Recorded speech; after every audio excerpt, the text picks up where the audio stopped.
Wyatt could count the number of times he'd been to the northern states on one hand.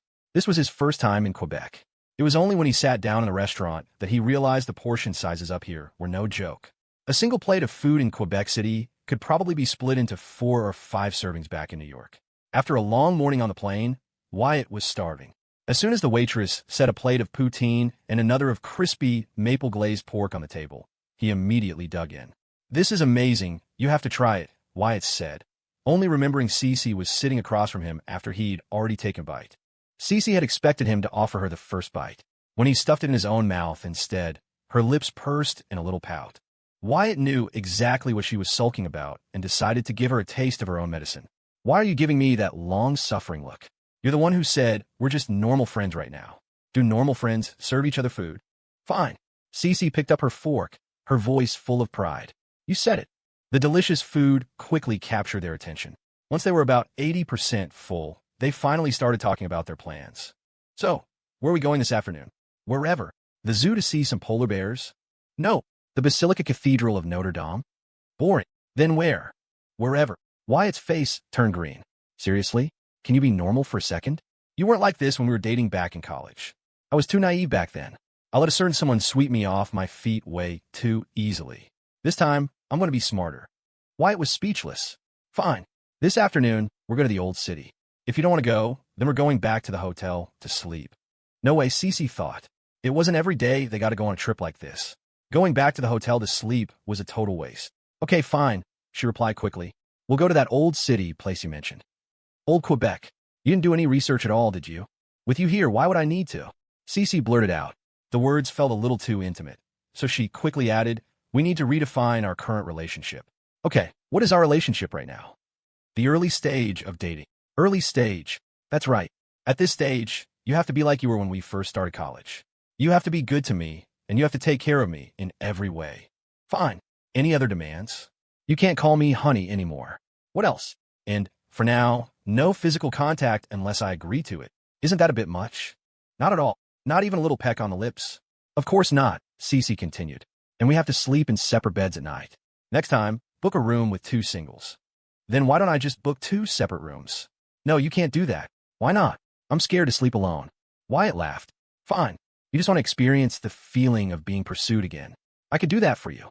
But what if you're the one who breaks the rules first?" "How could I?" "What if? Same old rules. Either you call me daddy, or you have to sing, 'I will always love you.'" Wyatt gave her a thumbs up. "Deal. It's settled."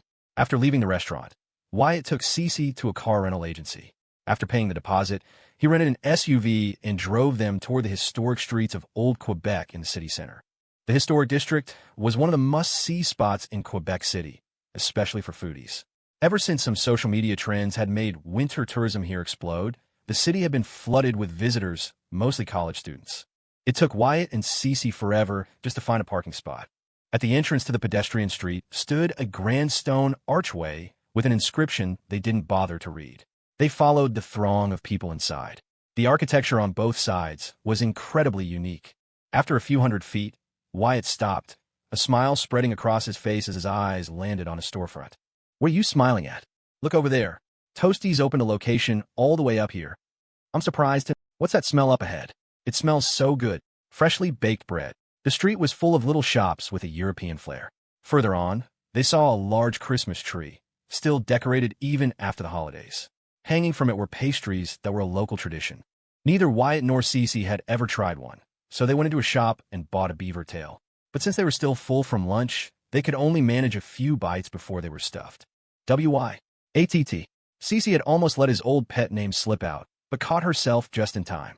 She took out her phone. "Let me take some pictures of you." Wyatt found a spot to stand, and after Cece snapped a few photos, he took her phone and took several of her. Cece took the phone back and looked, nodding with a smile. "Not bad, not bad. You still have your photography skills." "Of course." They spent the better part of the afternoon wandering the streets. Since it was winter, the sky started to get dark around 4 or 5 o'clock. "Why don't we head back to the hotel for today?" Wyatt suggested. "We can go to the winter carnival tomorrow night." "Yeah, I'm exhausted. I'll give you a foot rub when we get back." "No way. You're just trying to take advantage of me." Wyatt chuckled. "Do you still think I'm some hot-blooded 18-year-old who gets worked up just by looking at a girl's legs?"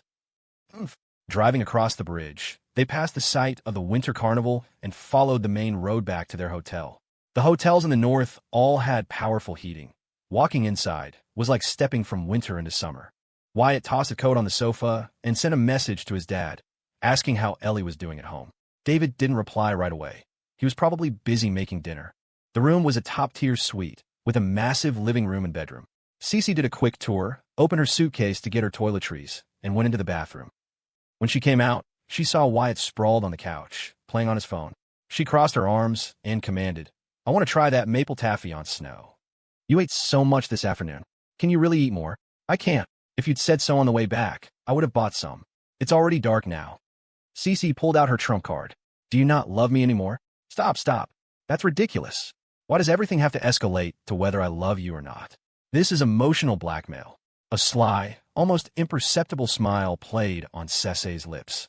"If you don't want to go, then don't. No need for a long speech." Wyatt stood up, giving her a thumbs up. "Cecilia, you're ruthless. I'll go get it for you right now. You just wait here for me, you hear?" Cece blinked. "Be back soon." Wyatt put his down jacket back on, grabbed the car keys, and walked out. Cece sat down where Wyatt had been, stretched lazily, and started scrolling through the photos they'd taken that afternoon. She picked a few and started composing a post for her social media. Maple taffy on snow was a common sight on the streets of Quebec in winter. It wasn't expensive, and if a girl asked for it in a sweet, lilting voice, the vendor might even give it to her for free. Wyatt had initially planned to drive around to find some, but after asking the front desk, he learned there was a place nearby. He decided to walk the half-mile to a street where he found a vendor selling the taffy and other frozen treats. He wasn't particularly interested in the stuff, but since he was already out, he bought 2 servings. On the way back, Wyatt tried one himself. It wasn't life-changing, but it was incredibly sweet and watery, a great way to quench your thirst. When Wyatt returned to the hotel, Cece had just finished a video call with Miranda. As soon as he opened the door, Wyatt started complaining. "Damn it, the taffy guy totally scammed me." Cece immediately asked what happened. Wyatt said with a serious face, "He told me his maple taffy was especially sweet. And it wasn't. No, that's not it. I took a bite and realized. It's not as sweet as you."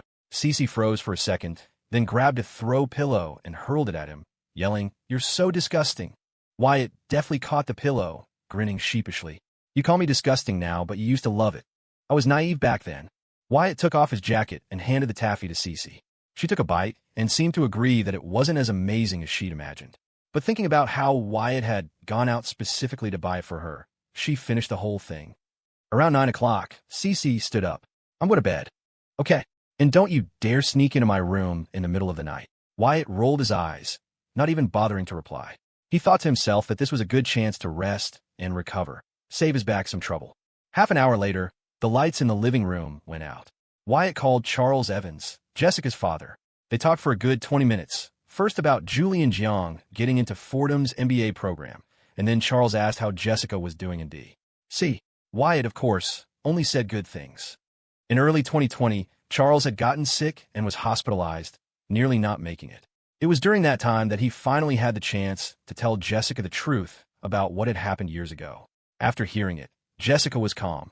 She had suspected the truth all along but had been unable to accept it. After Charles recovered, their relationship thawed. Jessica would send her regards on holidays, but since moving to D.C., she only came back to New York for New Year's.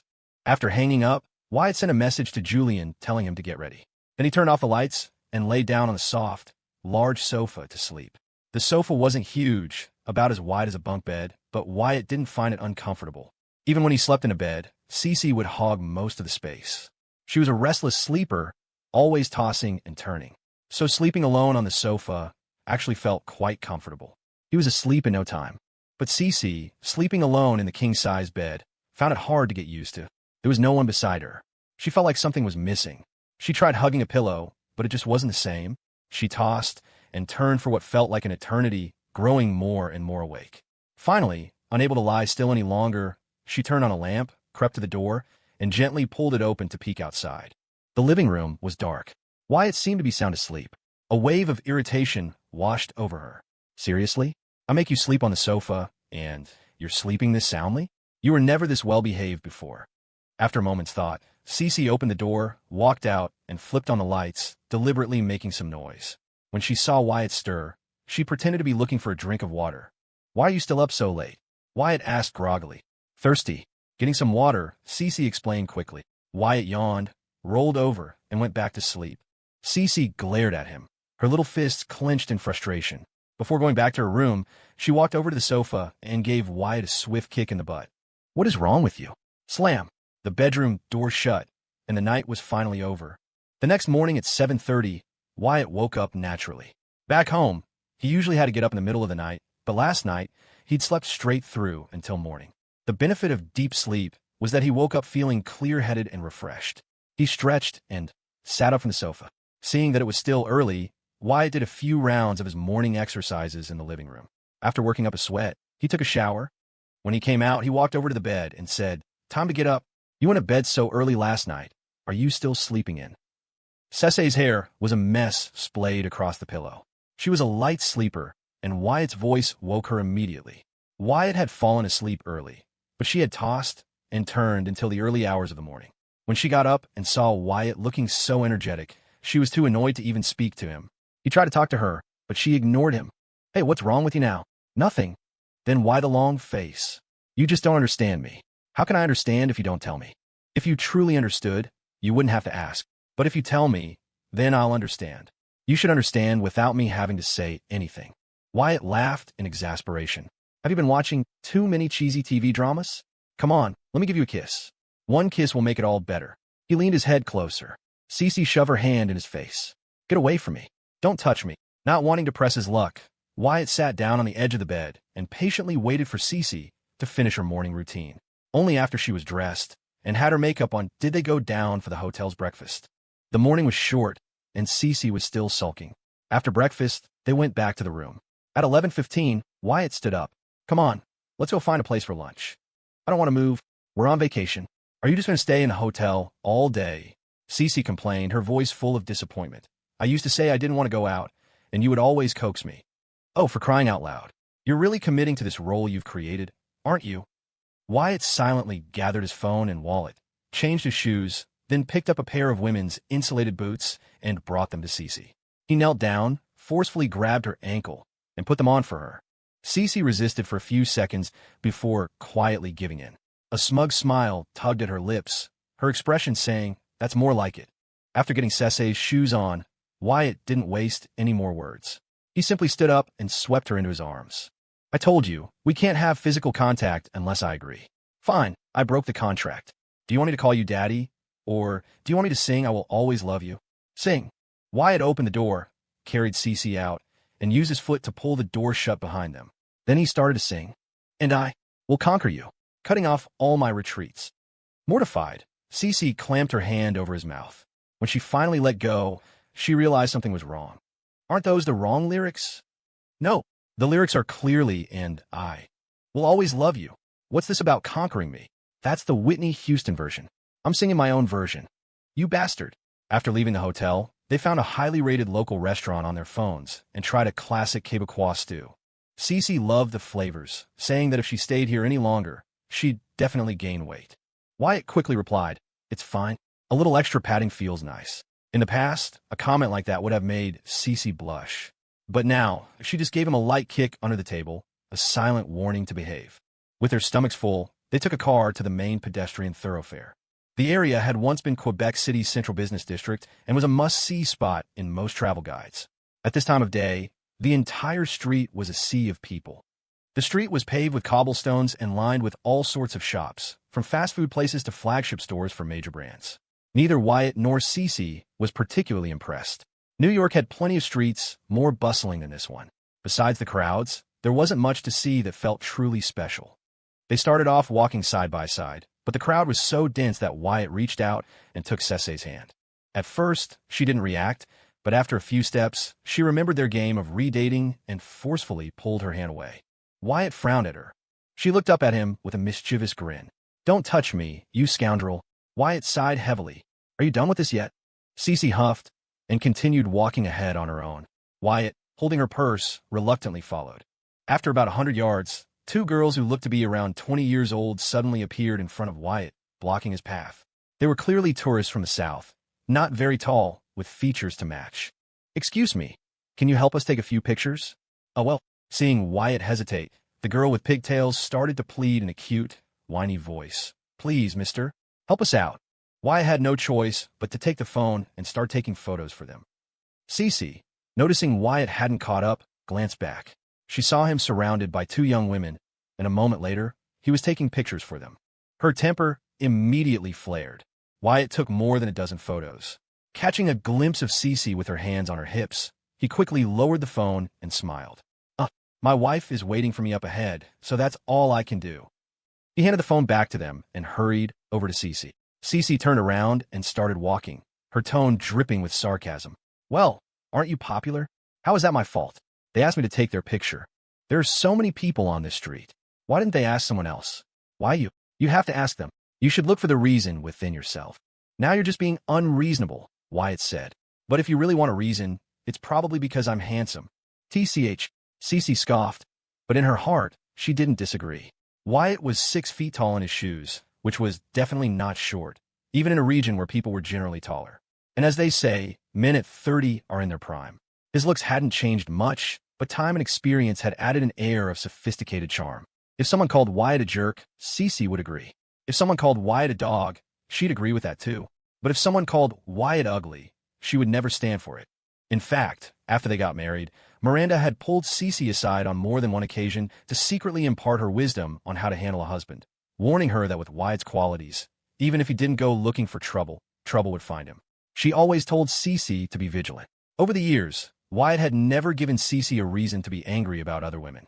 So even though Cece knew deep down that Wyatt helping those girls wasn't something he initiated, she still felt a prickle of discomfort. In most things, Cece wasn't petty, but when it came to love, she was incredibly possessive. It was the same reason she had cried her eyes out years ago when she saw Wyatt with Mandy, before she even knew who Mandy was. Put on your mask, Cece commanded. Wyatt obediently pulled out a black mask and put it on. They wandered aimlessly forward. As they passed a boba shop, Wyatt, trying to cheer her up, proactively asked, "Want to get something to drink? I'm a little thirsty. There's a line. It's okay, we have time. What do you want? Milk tea or something else?" "Milk tea is fine." Wyatt nodded, taking Cece's hand and leading her toward the shop. This time, Cece didn't pull her hand away. She figured that even in the early stages of dating, holding hands was normal. Suddenly, she remembered their second meeting at the bank. Even now, she couldn't believe she'd had the courage to take his hand that day. Fate was truly a marvelous thing. Without that handshake, it was possible nothing that followed would have ever happened. "Hi, 2 hot milk teas, please. 1 with red beans, 70% sugar." "Okay, one moment." They spent the afternoon drinking milk tea and buying nothing else. For dinner, they found a nearby place and had a simple meal of dumplings and soup. Coming out of the restaurant, a cool breeze had picked up. Cece pulled off her loose hair tie, held it in her mouth, gathered her long hair, and tied it back up again. "It's a little cold." Wyatt blew into his palms and rubbed them together before enveloping Cece's hands with his. "Don't you have a pair of windproof pants? You didn't bring them. Those pants are too baggy. They don't look good. You're unbelievable." "Wyatt, yeah. I heard that when women go through menopause, they age really quickly and get cranky. What if you don't love me anymore then?" After warming Cece's hands, Wyatt tucked one of them into his own pocket and replied, "That won't happen. Who can say what the future holds? Then we'll just live in the moment. But I felt pressure since we first got together." "What pressure?" "Your company keeps getting bigger, and your reputation is growing, but I don't know how to do anything. I feel like I could be easily replaced." Wyatt smiled. "Didn't you give me a daughter and a son? That's a different matter. So is this why you wanted me to chase you again?" "Uh-huh." Wyatt smiled and opened the passenger side door. "All right then, my beautiful Miss Cecilia, please get in. We're off to the Winter Carnival for our date." The Quebec Winter Carnival was one of the city's most famous attractions. Every winter, social media was flooded with videos of the event. During the day, it was one thing, but at night, when all the lights came on, the place transformed into a fairy tale world. It wasn't just for kids. Even adults who came here would find it absolutely magical. "If Ellie were here with us, she'd be going crazy tonight," Cece murmured, then took out her phone and started snapping pictures. Wyatt reminded her, "You can take pictures, but don't you dare let Ellie see them when we get back. Give me the ticket. I want to take a picture of it for my social media post." Wyatt groaned. "Do you really have to post every single day we're on vacation?" Cece pouted. "What I post is none of your business. Most people are already back at work. If you keep posting every day, you'll just make them jealous and bitter." "I don't care," Cece said defiantly. "I'm finally on vacation. Do I have to worry about their feelings, too?" "Forget it." Wyatt was swayed. She had a point. They were finally on vacation. Why overthink it? They followed the crowd inside. The towering ice palace, the castles, and all sorts of ice sculptures were sights they could never see in the South. Cece was ecstatic, dragging Wyatt from one spot to the next. He followed her around for a long time before they finally boarded the giant snowflake-themed Ferris wheel. As the wheels slowly rotated, their view expanded. Cece took a few pictures, then stuffed her phone in her pocket, rubbed her cold hands together, and promptly lifted the hem of Wyatt's down jacket, sliding her freezing hands inside to press them against his stomach. Hiss! Before Wyatt could even yell from the cold, Cece herself sucked in a breath. Wyatt laughed. Is this polite, according to you? What do you mean? Weren't you the one who said we're in the early stages of dating? Back then, your palms would get sweaty just from holding my hand. Would you have to shove your hands inside my clothes like this? Hearing this, Cece pinched Wyatt's stomach and retorted, Shut up. I'll do whatever I want. So, can I get a little kiss now? No. Wyatt clutched his abdomen, pressing Cece's hands tightly against his stomach. Fine, no it is. To be honest, I'm tired of kissing you anyway. What did you say? Tired? Tired of kissing me? Is that something a human being would say? Cece instantly blew her top. In a flash, she yanked one hand out from under his jacket, grabbed his ear, and twisted. Say that again. Wyatt, a picture of defiance, repeated, I said, I'm tired of kissing you. You bastard. Cece immediately pulled her other hand out, grabbed his face, and held it still. She leaned in and started kissing him wildly. This is assault. Then scream. You said yesterday that any physical contact had to have your permission first. This doesn't count. Wyatt demanded. Why doesn't it count? Because we're not on the ground. Oh, so you're saying that if we're not on the ground, yesterday's rules don't apply? That's right. Wyatt's face broke into his signature devilish grin. He reached out with both hands, cupped Cece's face, and leaned down to kiss her. But there was a difference. Before, it had been a civil kiss. Now it was combat. Cece's resistance lasted less than 3 seconds before she surrendered. Fine. Let him. He's always been this domineering anyway. The Ferris wheel returned to its starting point. Wyatt sat back in his seat and wiped his mouth, a smug, well-fed expression on his face. Seeing that the ride had stopped, Cece quickly fumbled for her phone, opened the camera app to check if her lipstick was smeared, and wiped away the smudges from the corners of her mouth before following Wyatt off the ride. Wyatt chuckled, taunting her so. How was that? Impressive, right? Unwilling to admit defeat, Cece instinctively raised her voice. Besides messing up my lipstick, what else are you good for? The moment the words left her mouth, she knew she'd made a mistake. They were surrounded by people. Wyatt's expression froze. After she spoke, dozens of eyes turned to look at him. The men's eyes were full of ridicule, as if to say, can't handle it, buddy. The women's eyes were equally teasing, their looks screaming, all show and no go, huh? Wyatt quickly pulled on his mask, grabbed Cece's hand, and hurried away. Can you keep your voice down? You provoked me first. Then what did you mean by besides messing up my lipstick? What else are you good for? Isabel says that to Michael all the time. That's different. Wyatt was so frustrated his mouth was crooked. Michael actually is weak. Are you saying I'm the same as him? Cece didn't want to argue. She started walking toward the exit, but she had a terrible sense of direction and was completely lost in the unfamiliar environment. Wyatt sighed. Wrong way. It's this way. Cece immediately turned around and followed him in the other direction. Slow down. I'm already going slow, but I'm tired. Then let's rest for a second. We're almost out. Carry me. You think I'm not tired? Are you going to carry me or not? Cece's voice was laced with a threat. Fine, fine. Wyatt crouched down, grumbling, hurry up. All day, every day, you just love to torture me.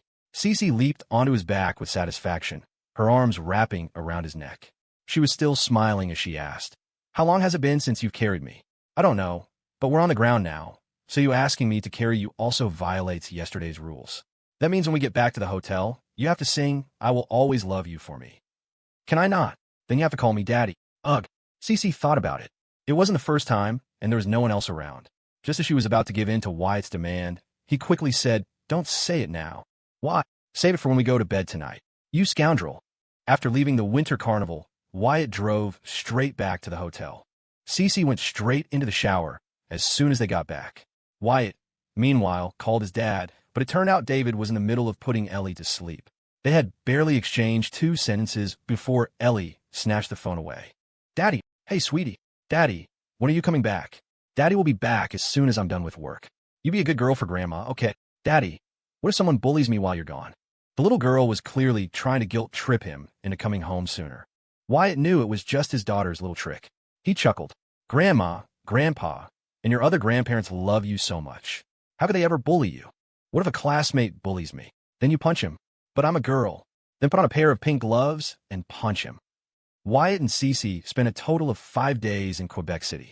The first 3 were spent visiting a few attractions, and the last 2 were dedicated to checking out various viral spots they'd seen online. Some of the trendy places were genuinely good. Others were complete fluff. Their next destination was Philadelphia. They spent the first night resting at the hotel. The next day, they went to Valley Forge. They had planned to visit Independence Hall on the 3rd day, but Cece slept in, and it rained in the afternoon, so they didn't end up going until the 4th day. After the rain, the air in the park was incredibly fresh. The streams were clear enough to see the swaying water plants at the bottom. The pavilions and halls were scattered beautifully among the lush green trees. For this trip, Wyatt had only planned the Quebec portion. He wasn't a huge fan of mountains and rivers, so he left the decision-making to Cece. For Wyatt, a mountain was just a mountain, and water was just water. But Cece was savoring this rare time for just the 2 of them. She didn't have to think about what groceries to buy, or spend her days busy with chores like folding laundry, drying clothes, mopping floors, and wiping tables. Once a woman becomes a mother, her mindset changes dramatically. Some even suffer from postpartum depression. Wyatt had originally planned to wait until their son Ian was in preschool to travel, but seeing Cece's low spirits at home, he had moved the plan forward. After leaving Philadelphia, they took a train to another city in the region that had recently gone viral for its barbecue scene. The place was right next to Philly, and in early 2023, the city had blown up online. Thanks to a series of tourist-friendly initiatives, it had become a temporary social media hotspot. Cece's only reason for going was to see if the city's barbecue was as good as everyone online claimed. Is the hotel booked? Booked. Sophie is tagging me in the group chat, asking where I am.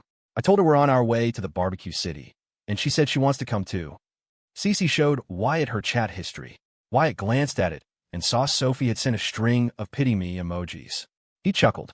Don't tempt her. Victor is swamped at work. He doesn't have time to take her on a trip like I do with you. You're the chairman. Can't you give him a few days off? You think running a company is a game? Besides, even if I gave Victor that kind of time off, he wouldn't take it. Why not? He's making a 7-figure salary with bonuses. If I give him a vacation, he'll just feel uneasy. You don't understand how men think. Cece elbowed him. Yeah. You're the only one who understands. Wyatt rubbed his chest and looked out the window. Cece was still chatting in their group. The group had been recreated a while back, just the 4 of them. Since Isabel was the admin, the initial name was NYC's Fab 4. Sophie thought it was too ostentatious and changed it to the Golden Girls Fan Club. Then Ashley changed it to the Skinny Bitch Support Group. Cece found all 3 ridiculous and changed it to the Revengers. The name got unanimous approval and had stuck ever since. Cece chatted with Sophie for a bit before Isabel popped into the group. She sent a picture of some new pajamas she'd bought and tagged everyone. Quick look, aren't my new pajamas gorgeous? Sophie, is that sleepwear? Cece, so risque. Isabel, what's so risque about it? It's 2025. Why are you 2 still so old-fashioned? Sophie, it's so thin, it looks like it would be see-through. Isabel, that's the style. Isabel, I'm only wearing it at home anyway, not going out in it. Cece, where's Ashley? Sophie, her mother-in-law went back to her hometown, so she's home alone with the baby. She doesn't have time to look at her phone. Isabel, oh, hey, I wanted to ask you guys something. Do you think I should move back in with Michael's parents? I feel like now that the kids are older, I should spend more time with them. Sophie, I think you should. Cece, it's definitely necessary. My oldest, Ellie, is closer to her paternal grandmother than her maternal one, because her grandma was the one who mainly raised her when she was little. Your son is still young, but Annie is already 5. You should be there with her. Isabel, okay, I'll talk to Michael tonight.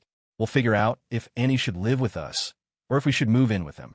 Cece, gotta go for now, we're about to get off the train. Sophie, so soon. Cece, yeah, the barbecue city is right next to the state capitol. It's a short train ride. Sophie, I'm so jealous. Isabel, just you watch, Sophie. After a trip like this, they're definitely going to come back with a 3rd baby on the way. Sophie, what are you laughing at? Nothing. Are we going to the hotel first and then straight to find a barbecue place? Yep. Cece followed Wyatt out of the train station. They flagged down a taxi and headed straight for the hotel. On the way, Wyatt struck up a conversation with the driver. Sir, you're a local, right? I am. We're here on vacation. Do you know any good barbecue joints? We're looking to grab some skewers later. The driver was a man in his 50s. Hearing this, he replied enthusiastically, "Young man, you asked the right person. Let me tell you, don't trust those viral spots you see on TikTok. That's all marketing. The really good places are too busy to bother with online promotion. I know a place that out-of-towners would never find, but the food is great and the prices are fair." Wyatt quickly said, "Sir, could you wait for us at the hotel for a few minutes? We'll just drop off our luggage, and then you can take us there." "Sure thing, no problem." People from this region were known for being straightforward and generous, and besides, who would turn down 2 fares from one customer? Upon arriving at the hotel, Wyatt single-handedly carried both suitcases to their room. He took out their important items, wallets, IDs, and so on, and put them in Cecil's purse. Just as he was about to leave, he remembered the wind outside and pulled a knit hat out of the suitcase, handing it to Cece. "It's windy out. Wear this." "I'm not cold." "You're not cold in the car, but you will be when you get out. Hurry up and put it on. You're so annoying." Cece grumbled, but obediently put on the hat. Wyatt put on his own mask, locked the door, grabbed the room key, and led Cece back down to the taxi waiting for them. "Sir, we're ready to go." "Alrighty then." The driver had brought them to a barbecue place that Wyatt and Cece never would have found on their own. To get there, they had to go down a narrow alley, but after about 20 paces, it opened up into a wide courtyard. Apparently, this had been a bus station back in the 80s and 90s. After the station moved, the space was rented out to restaurants. Now, it was a small late-night food hub. Because it was hard to find, it was mostly locals who came here, but there were also out-of-town foodies like Wyatt who had gotten a local to show them the way. Since it was still early, the place wasn't too crowded. Wyatt scanned the area and led Cece into a barbecue joint that had more customers than the others. Most people did the same thing. When faced with 2 shops selling the same thing, they were more likely to go to the one that was busier. "Welcome." The shop was run by a couple, with the wife handling the front of the house and the husband and a helper grilling in the back. Most family-run places were like this. "Here's the menu. See what you and your girlfriend would like to eat." Wyatt took the menu and ordered a few things they both liked. The owner jotted it down and went to the back, returning a few moments later with 2 small plates of appetizers. "1 plate of peanuts, 1 of edamame. These are on the house. Your food will be out shortly. Just a moment." "Great, thank you." The food culture in the North was very different from the South, and barbecue was no exception. In the South, most places deep-fried their skewers, and it was hard to find a true charcoal grill. The portions were also incredibly small. Forget about the meat. You could even find skewers with just a dozen corn kernels, costing several dollars a pop. But up here, if you ordered a skewer of corn, you got a whole ear of corn. "Go grab something to drink. What do you want?" Cece thought for a moment before Wyatt made the decision for her. "They have bottled milk here. Let's get that." Cece nodded in agreement. Whenever she was indecisive, Wyatt would always make the choice for her. She had gotten used to it. After about a 10-minute wait, the helper brought over a small charcoal stove to keep their food warm, and the owner brought a plate of large, thin tortillas for wrapping the skewers. This was a treat they never got in the South, where cold skewers could at best be sent back to the kitchen for a quick reheat. And you ate barbecue just as it was, with no tortillas to go with it. Wyatt and Cece hadn't eaten much for lunch and were hungry after the 2-hour train ride. Wyatt picked up a tortilla, grabbed 2 still sizzling lamb skewers, wrapped them tightly, and pulled out the metal skewers before handing the wrap to Cece. "Careful, it's hot." Cece eagerly took a bite. Before she had even finished chewing, she was nodding vigorously, saying how delicious it was. Then she held the rest of what was in her hand up to Wyatt's mouth, completely forgetting that her dating game was still in progress. "You eat yours. There's plenty more here." "MMM." Cece didn't pull her hand back, so Wyatt had no choice but to take a bite. "You know, this is actually really good," Wyatt said. "No wonder so many people travel all this way just for the barbecue." "I'm taking a picture to send to the group chat." Wyatt watched as Cece pulled out her phone again to take pictures and share with her 3 friends, shaking his head with a helpless smile. New York City. After Michael got home from work, Isabel brought up the idea of having Annie come live with them. Michael immediately agreed. "Of course. I've been wanting to bring Annie over for a while now." "Then why didn't you say so before?" "I have to work, so if Annie came over, you'd be the one taking care of her most of the time." "I was afraid you wouldn't be happy if I suggested it." Isabel beamed. "Well, look at you, Michael. You're actually thinking about me. What's that supposed to mean? When have I ever done something without thinking of you?" Isabel didn't reply. She stood up and asked, "Is pasta okay for dinner tonight?" "Anything is fine. If you're okay with Annie coming, I'll call my parents right now. We can pick her up this Friday." Isabel nodded. "Go ahead and call." She went into the kitchen to cook the pasta while Michael made the call outside. When the pasta was ready, they sat down to eat. Isabel held her fork in her left hand and her phone in her right. Seeing the photos Cece had posted in the group chat, she sighed. Cece is so lucky. All she does is travel and eat. Didn't I take you on a trip before Annie was born? It would be nice if we could go on a trip every year. Michael smiled. My fault, my fault. I'm just a worker bee, not the boss. But when I retire, I'll take you wherever you want to go. Wow, you're so sweet today. Seeing Michael didn't reply, Isabel thought of the new lingerie she had just received. She smiled mischievously. Want a little reward tonight? Michael's heart sank. Oh no, this woman wants to torture me again. He didn't dare refuse. The last time he had, the price was 3 straight days of humiliation. He ate his pasta distractedly while Isabel chatted in the group. As she was finishing her meal, she suddenly frowned. You finish up and wash the dishes. I need to use the bathroom. Okay. Isabel quickly got up and left. After Michael finished eating, he took both bowls to the kitchen and washed them. When he came out, he sat on the sofa and started scrolling through his work messages. The bigger the company, the more there was to do. Michael tried to stay out of the day-to-day as much as possible, but he also tried to stay informed about everything. It was the only way to know if there were any problems. About 15 minutes later, Isabel came out of the bathroom, clutching her stomach. She looked pale and weak. Michael looked up and quickly asked, What's wrong? So annoying.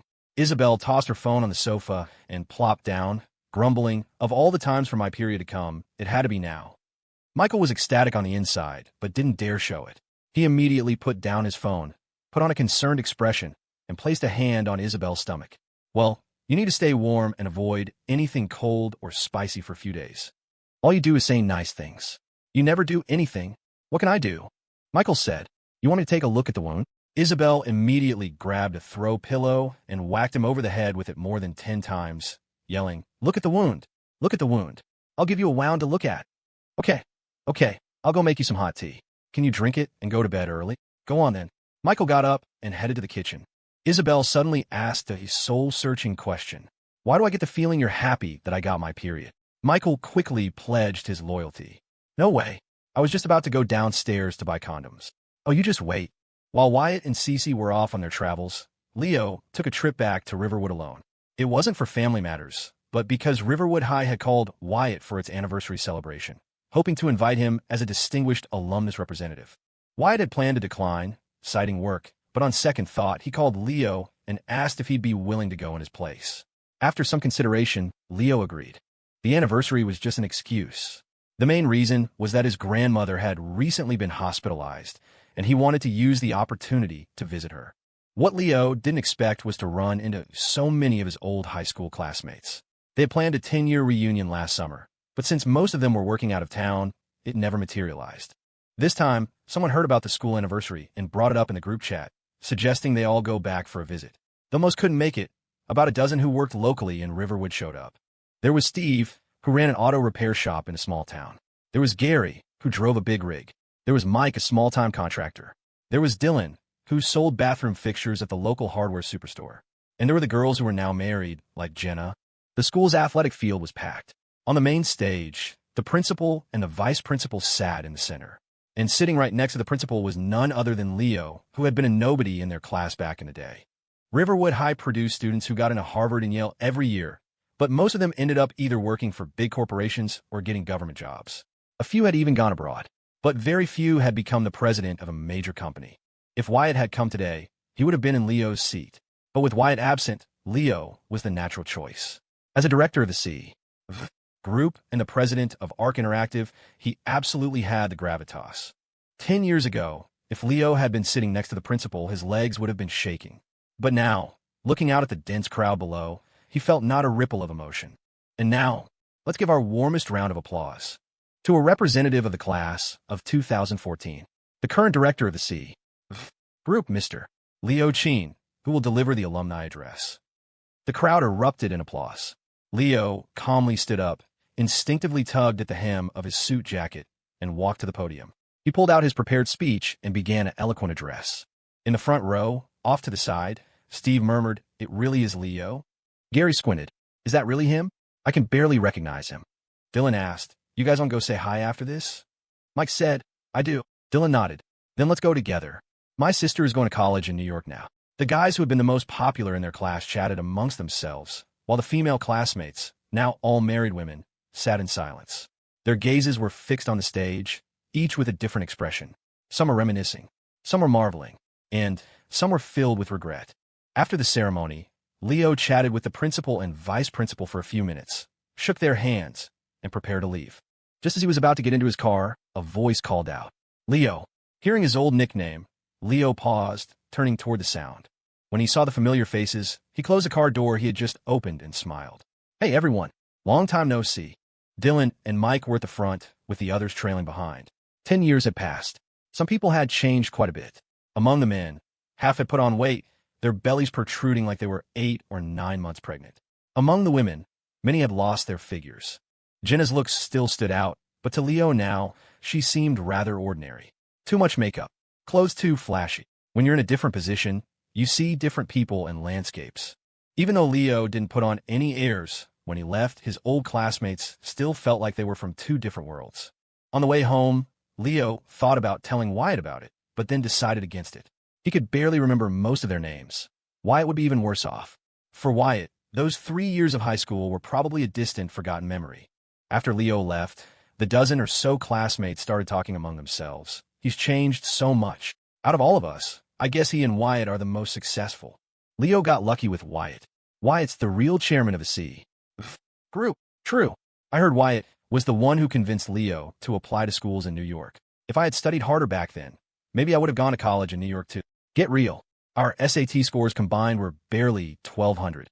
It just goes to show who you know is what's important. Late February, March, April. For over 2 whole months, Wyatt took Cece to many places. They had no fixed itinerary, usually deciding on their next destination after they were done with one. They never worried about distance. A flight from the northernmost point of the country to the southernmost only took about 6 hours. After Quebec, Philadelphia, and the barbecue city, they went to the southwest. They spent the most time there because the scenery was endless and the land was vast. Wyatt's favorite spot was Lake Powell. It was there he realized that places as magical as fairy tales truly existed in the world. After leaving the southwest, they went to Boston, then headed south to the new-tier city of New Orleans, and then to another city in the region where they ate the most authentic hot pot. One evening in New Orleans, while they were strolling down the street, they came across a street musician. Cece urged Wyatt to sing a song. He refused at first, but after some back and forth and a series of enticing offers from Cece, Wyatt reluctantly sang 2 songs. The first was "Hey There Delilah," which Cece had specifically requested. The second was John Mayer's "Slow Dancing in a Burning Room."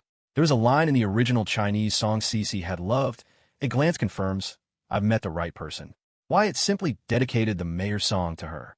After leaving that city, they continued south, arriving in the winter getaway of Florida. Then it was on to the Carolinas, Savannah, and Charleston. The night before they returned to New York, the dating game finally came to an end. Wyatt was tormented all night and barely slept. The next morning, he had to use the wall for support just to get to the bathroom. The sky had finally cleared. At the kindergarten, the teachers led the kids from the junior, middle, and senior classes out to the lawn to play. The youngest kids were playing duck, goose with their teacher. The middle-class kids had taken over the slide area.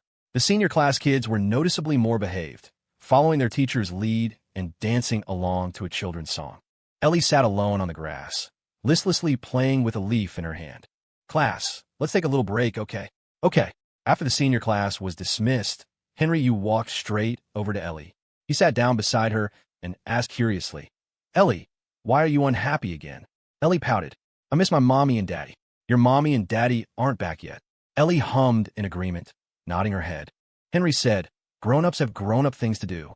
You miss them, and they miss you too. I'm starting to hate kindergarten."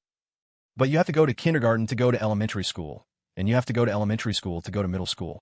My mommy says only people who are good at studying can make a lot of money and find a wife when they grow up." Ellie replied, "Your mommy is lying to you." "No, she's not." "Yes, she is." Henry didn't argue with her. He smiled and said, "My aunt is picking me up after school today. I'll ask her to take us to get something yummy." "Okay. I want Grandpa to buy me a pork floss bun." "Didn't you say you don't like bread anymore?" "My little brother likes it, but Grandma never lets me feed him." "I'll have my aunt buy it." Henry wiggled his little hand. "This is the watch my mommy bought me.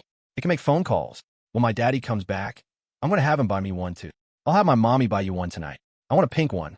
"Okay. Henry, you're the best. You're my bestest friend in the whole world." At home, David, stop yelling. I'm not deaf. It's time for you to go pick up Ellie." David replied, "I'm on my way." Wyatt, who had just gotten back at noon, came downstairs. Hearing his parents' conversation, he quickly said, "Dad, I'll go get her." Sarah immediately instructed, "Don't be like your father, always buying her junk food on the way home." "I know." Wyatt took the keys and left. He arrived at the kindergarten just as the final bell rang. Seeing Judy's car parked up front, Wyatt got out and walked over to greet her. "Judy, long time no see. You scared me." Judy turned around, surprised. "When did you get back?" "Just got here at noon." "So, did you have your fill of fun this time?" "I did, but Cecilia's not satisfied yet. She says she wants to go on a trip every year now." Judy smiled. "You two are living the dream. How are things with you and Zach?" "We're managing. He's busy with work. We barely see each other once a month. But he's coming over for Memorial Day. You two should have a kid already." Judy was frank. "We're doing our part. The rest is up to fate." "Huh." Seeing the children coming out of their classrooms, Wyatt and Judy chatted as they walked toward the main gate. After Henry came out of his classroom, he went to the classroom next door. Seeing Ryan Sheen, he asked, "Where's Ellie?" Ryan said, "She's still inside." Henry went into the classroom and led Ellie out. Ryan had already spotted Wyatt at the gate. He immediately said to Ellie, "Ellie, your daddy's here." Ellie punched Ryan.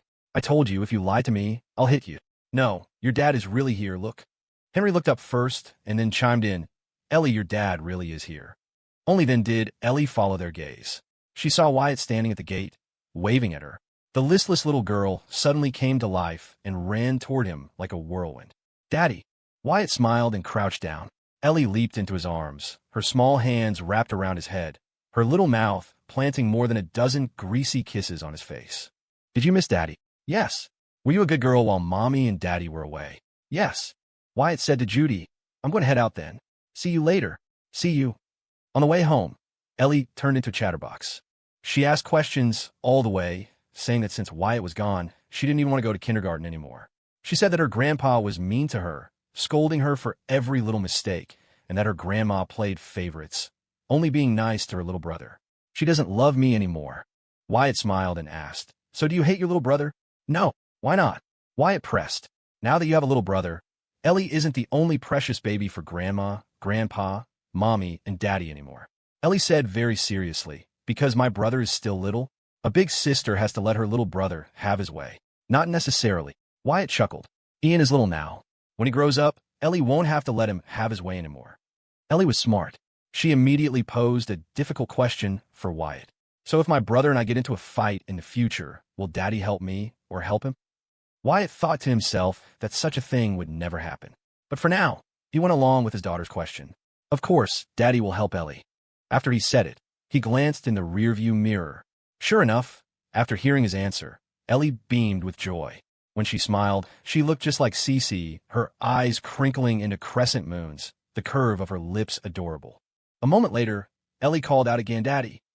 After Wyatt answered, Ellie immediately asked, "Can I sleep with you and Mommy tonight?" Ellie had been sleeping in her own room since before she started kindergarten. This was the first time she had made such a request. Wyatt readily agreed. "Of course. What if Mommy says no?" Wyatt laughed. "If she says no, I'll discipline her." Ellie immediately said, "Daddy's a liar. Daddy would never dare hit Mommy." "Huh." The father and daughter chatted all the way home. When they arrived, Cece had brought Ian downstairs. In a few months they had been away, little Ian had gotten much steadier on his feet. At first, he was wobbly, but now he could not only walk but also run. If you didn't watch him, he'd be at the top of the stairs in a flash. After dinner, Wyatt and Cece took their daughter and son for a walk on the sidewalk in front of their house. The sun was setting, painting the world in a warm orange glow. Wyatt and Cece walked side by side, holding hands.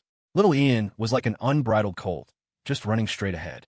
His older sister, afraid he would fall, followed closely behind, constantly calling out, "Slow down, slow down." Hearing his sister's voice only made Ian more excited, his giggles echoing endlessly. On the way back, the little guy was tired from running. He held out his arms, wanting his daddy to carry him. Wyatt was reluctant, but after a slap from Cece, he obediently picked up his son. Ellie quickly grabbed Wyatt's other hand. Cece was the only one left trailing behind, watching as her husband walked toward home, carrying their son and holding their daughter's hand. She looked at Wyatt's strong back, a faint smile on her face. The evening glow illuminated her features, making her breathtakingly beautiful. If their shadows under the streetlight by the lake in Riverwood 11 years ago were the beginning of the story, then the elongated shadows of their family of four now were its climax. Yesterday, Tesla CEO Elon Musk publicly commented on the domestic AI startup DeepQuest. Apex Motors' new EV sedan launch was a massive success this May, with over 30,000 pre-orders in the first 10 minutes. From artificial intelligence to quantum computing, the pace of technological exploration has never stopped. In 2025, our nation broke through technological blockades in multiple fields forming. Level 3 autonomous driving is here. Ford announced yesterday that its new models will feature an all-new intelligent driving system. The real estate market remains sluggish, with many regions lifting purchase restrictions, lowering interest rates, and cutting taxes.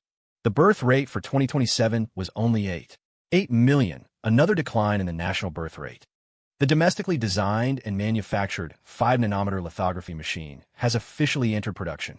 Apple's global market share has reached 15%, nearly matching Samsung. During the New Year's TV special, the red coat worn by actress Ashley Young has already sold out on Amazon. For the first time in 20 years, the S&P 500 has broken 5,000 points. TikTok's valuation has surpassed $1 trillion, becoming a new benchmark for tech companies on the global stage. The C Foundation sponsored a total of 8,724 underprivileged university students last year, and the foundation will further expand its sponsorship scale this year. Early summer, on the school basketball court, 8 boys were in the middle of a 4v4 game. At first, the score was back and forth, but after 10 minutes, it became a complete blowout. All 8 were over 5'9", with an average height of nearly 6 feet. In the first half, the 4 boys without jerseys were all playing one-on-one, rarely passing. It was only when the score remained close that they finally started to work together. The 4 weren't in the same class, but they played with incredible chemistry, quickly winning the game by a huge margin. Not playing. If you 4 don't split up, this game is impossible. Shut up. Losers buy drinks. Damn, study hall is over. We owe you the drinks. We're heading back to class.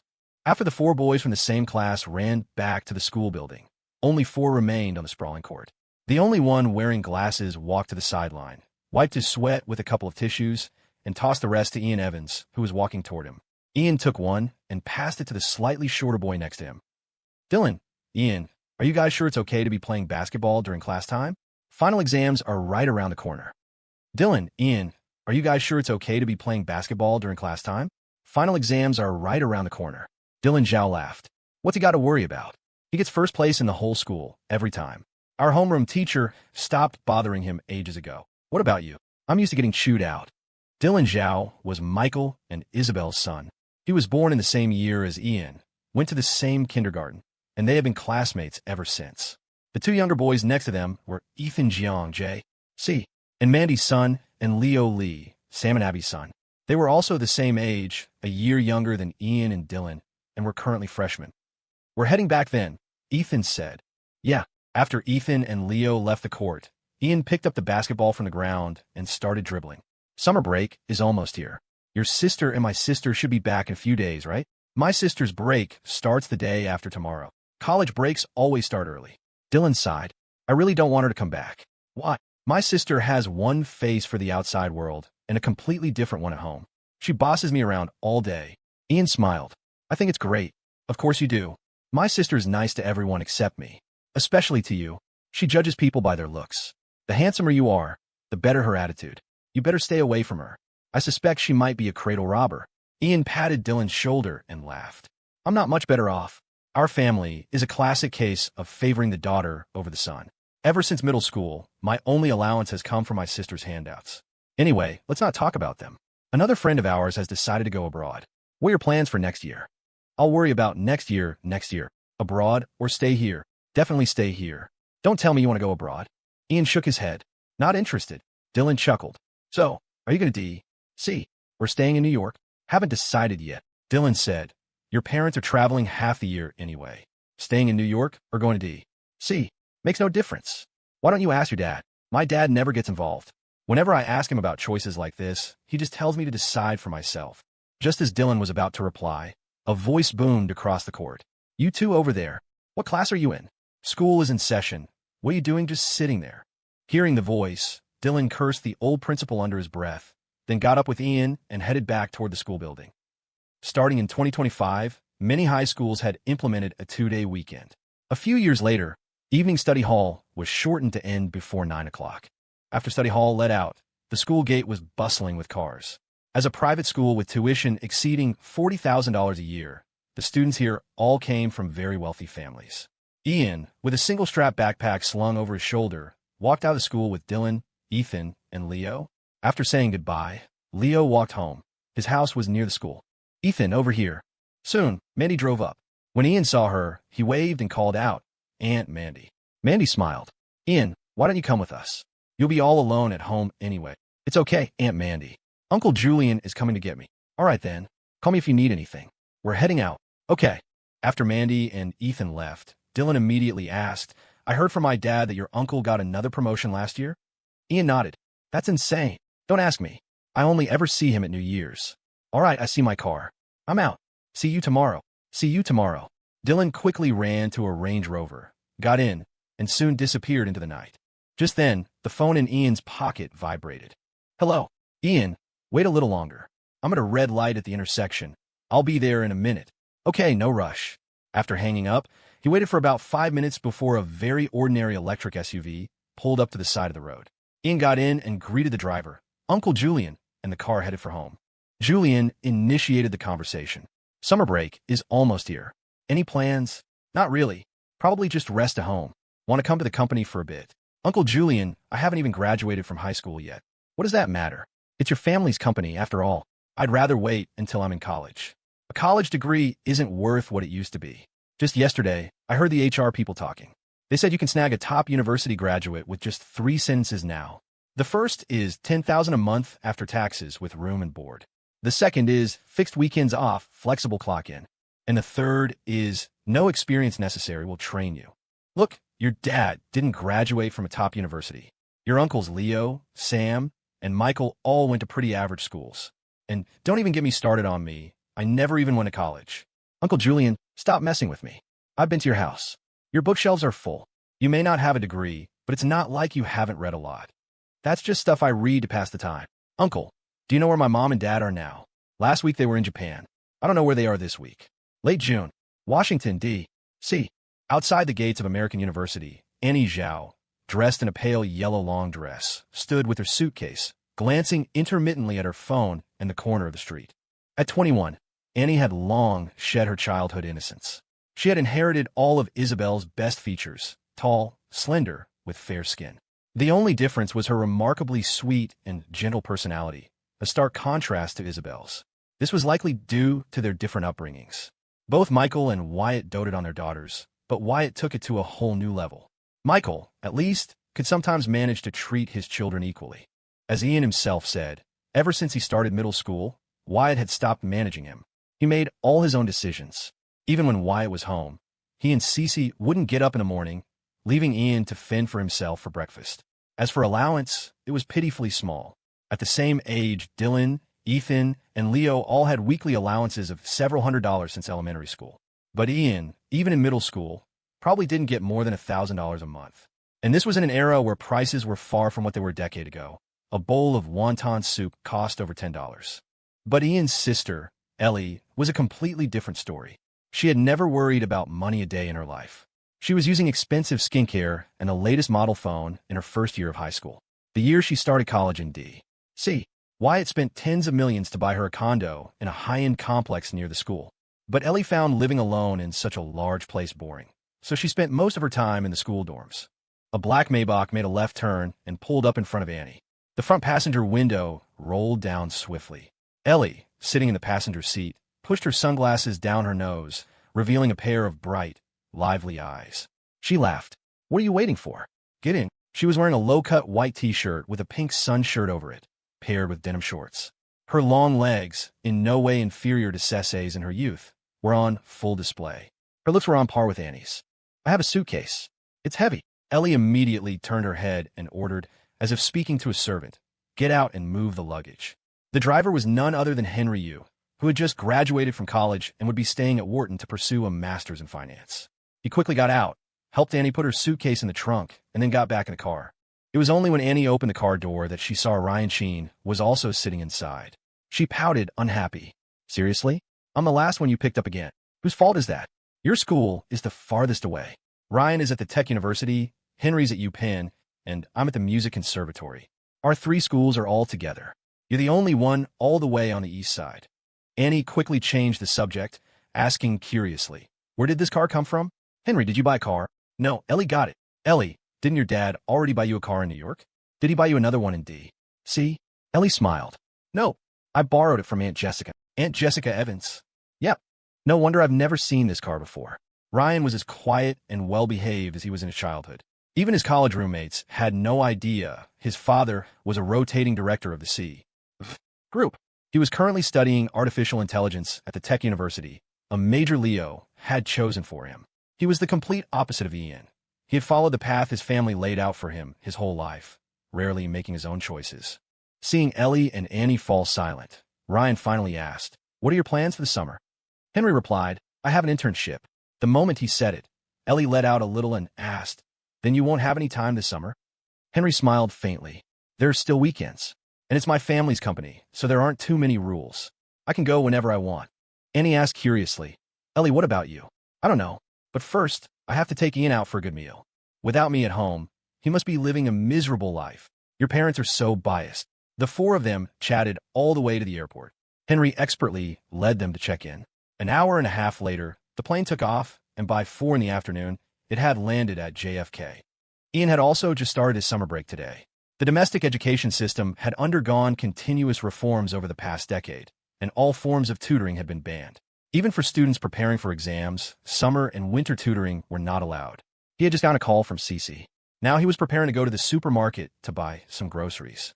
His mom had said on the phone that she would be back in late July, which meant that until Wyatt and Cece returned, he had to take care of himself, which wasn't a difficult task for Ian. He grabbed his electric scooter keys, pocketed his sister's old hand-me-down phone, and was just about to head out of the yard when a car pulled up at the gate. Ellie got out of the car and strode toward Ian. "Big sister is back." Ian didn't look at Ellie. Instead, he took a step to the right, trying to see if Annie was in the car. He only saw Henry. He managed a strained smile as a greeting to his quasi-future brother-in-law. The next second, Ellie grabbed his face. "Ian, you look like you've lost weight again." Ian looked disgusted. "I'm telling you, sis, can you please stop calling me by my nickname? I'm a head taller than you now. What else am I supposed to call you? I've called you that since you were a baby." Fine, call me whatever you want." "Where's Annie? She didn't come back with you this time?" Ellie stood on her tiptoes and smacked Ian on the head.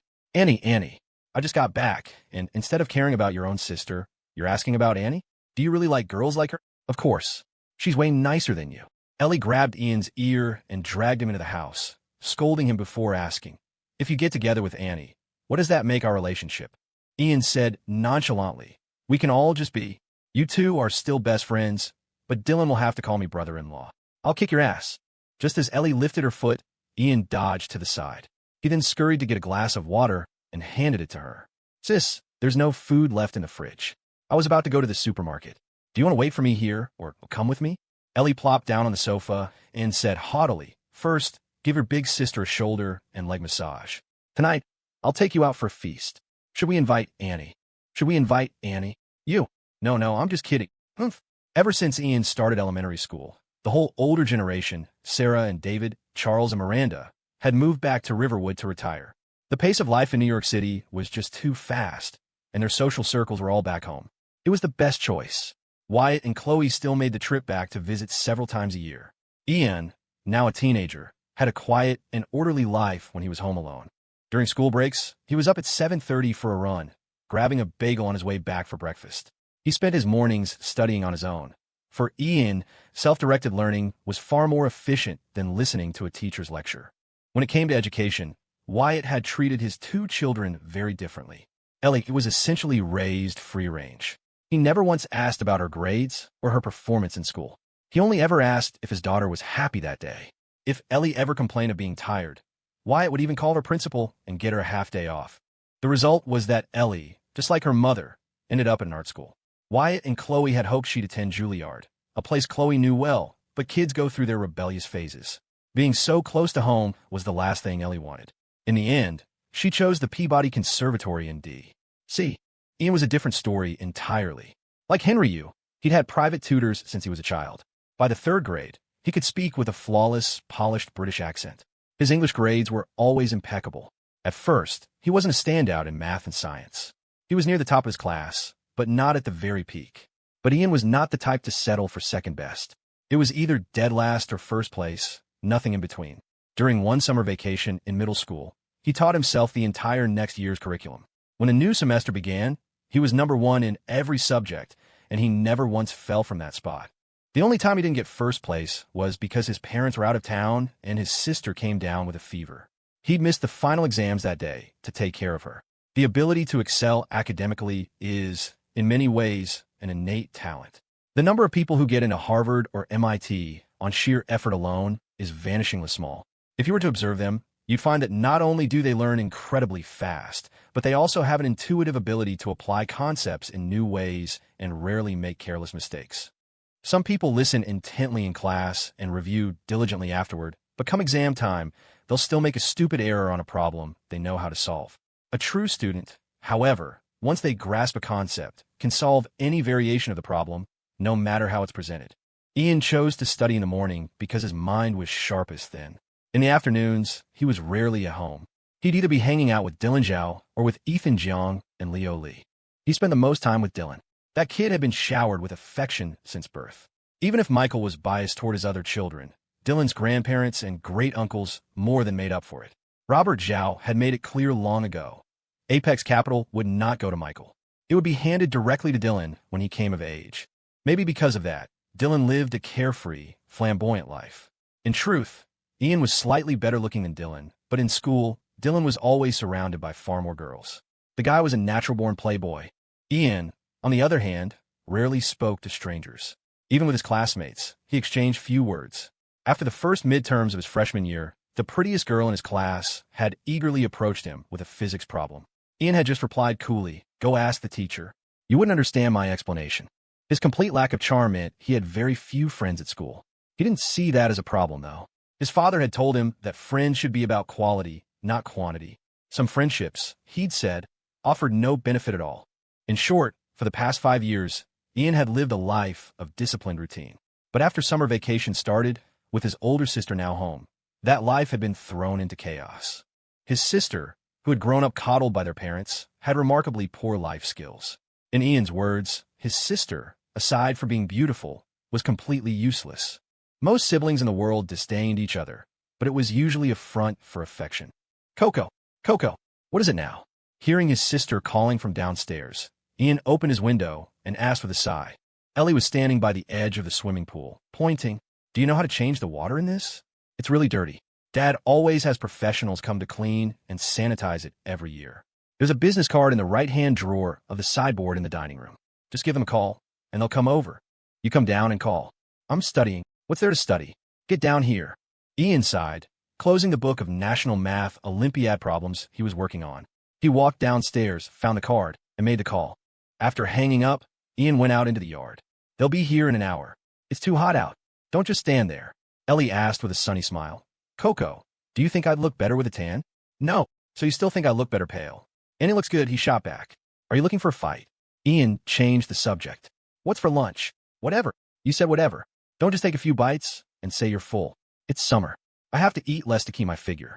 Ian rolled his eyes. "You're nothing but skin and bones, except for maybe 2 pounds on your butt. What figure is there to keep?" "Ian Evans, you are so dead." Ian spun on his heel and bolted back upstairs. When the pool cleaners arrived, Ian came back down to deal with them. Though Ellie was 4 years older, she was far less mature than her brother when it came to dealing with people. Once Ian had given them their instructions, he saw it was getting late and went into the kitchen to start cooking. His sister was lounging on the sofa, one leg crossed over the other, texting someone on her phone. For lunch, there were only 2 dishes on the table: minced pork with eggplant and scrambled eggs with tomatoes. Both were perfect with rice. Ellie didn't complain, taking a full 20 minutes to eat most of her bowl. As soon as she was done, she called Annie right in front of Ian. "Hey, Annie, come swimming at my place this afternoon. I'll introduce you to a handsome guy with an 8-pack. For real. Are you coming or not?" Okay, I'll wait for you." Ellie hung up and started heading upstairs to find her swimsuit. Ian asked, puzzled, "Sis, since when do you know a guy with an 8-pack? I was talking about you. I only have 6. Annie Zhao was, without a doubt, Ellie's best friend. They had grown up together, and their parents were extremely close, so they had been inseparable throughout their school years. Perhaps it was some kind of reproductive isolation, as Wyatt would joke, but in Ian's eyes, Annie was simply prettier than his sister. Most importantly, she had a gentle personality. Chloe often teased Isabel. "How did you end up with a daughter who's nothing like you?" Isabel would immediately shoot back. "What's that supposed to mean? Wasn't I gentle in college?"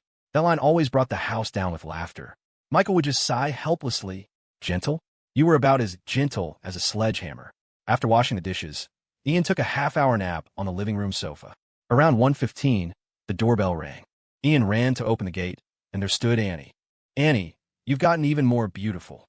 If a young Isabel had been standing there, she would have snapped back with a witty insult about him being a smooth talker. But Annie wasn't like that. Whenever Ian said something flirty, she would gracefully change the subject. This time was no exception. "Where's your sister?" "Upstairs." "You know my sister," Ian said with a grin. "When she's home, she's no different from Pig.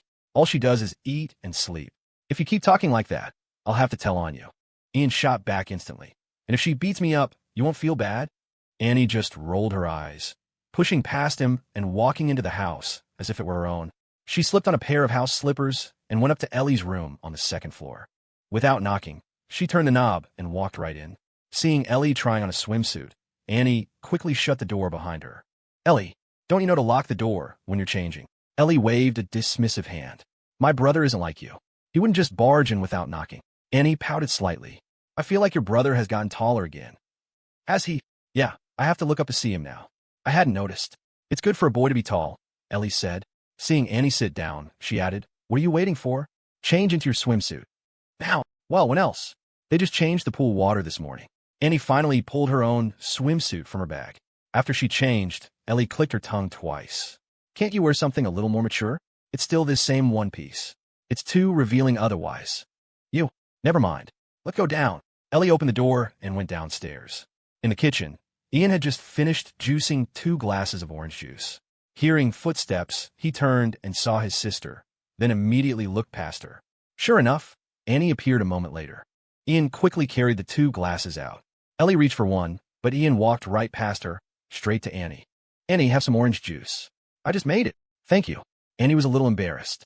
She was wearing a swimsuit in someone else's house. After all, Ellie and Ian were siblings. They could bicker all they wanted, but she wasn't family. Ellie was a year older than her, and she was only 3 years older than Ian.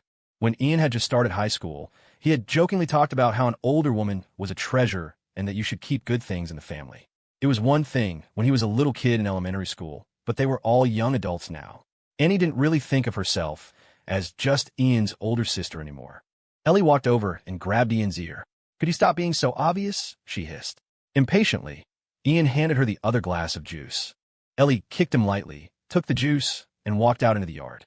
Then she called him out again and told him to lock the gate. Soon, Ellie and Annie were splashing in the pool. Ian went back inside, made a glass of orange juice for himself, and sat down in one of the lounge chairs by the pool. "Annie," he asked, "how come Dylan didn't come with you? He went to my grandfather's." "No wonder. So when are you guys heading to D.C.?" "I don't know. Probably not until the end of August." The two of them chatted back and forth. Ellie swam a few laps, then finally came to the edge of the pool. "Can you please shut up? I'm talking, you're swimming. Why do you care? The two of you going back and forth, I feel like a third wheel." "Then why don't you leave?" Ian grinned. "What did you say?" "Nothing." Ian corrected himself quickly. Annie swam over to Ellie's side, playing peacemaker. "Ian, why don't you come in for a swim?"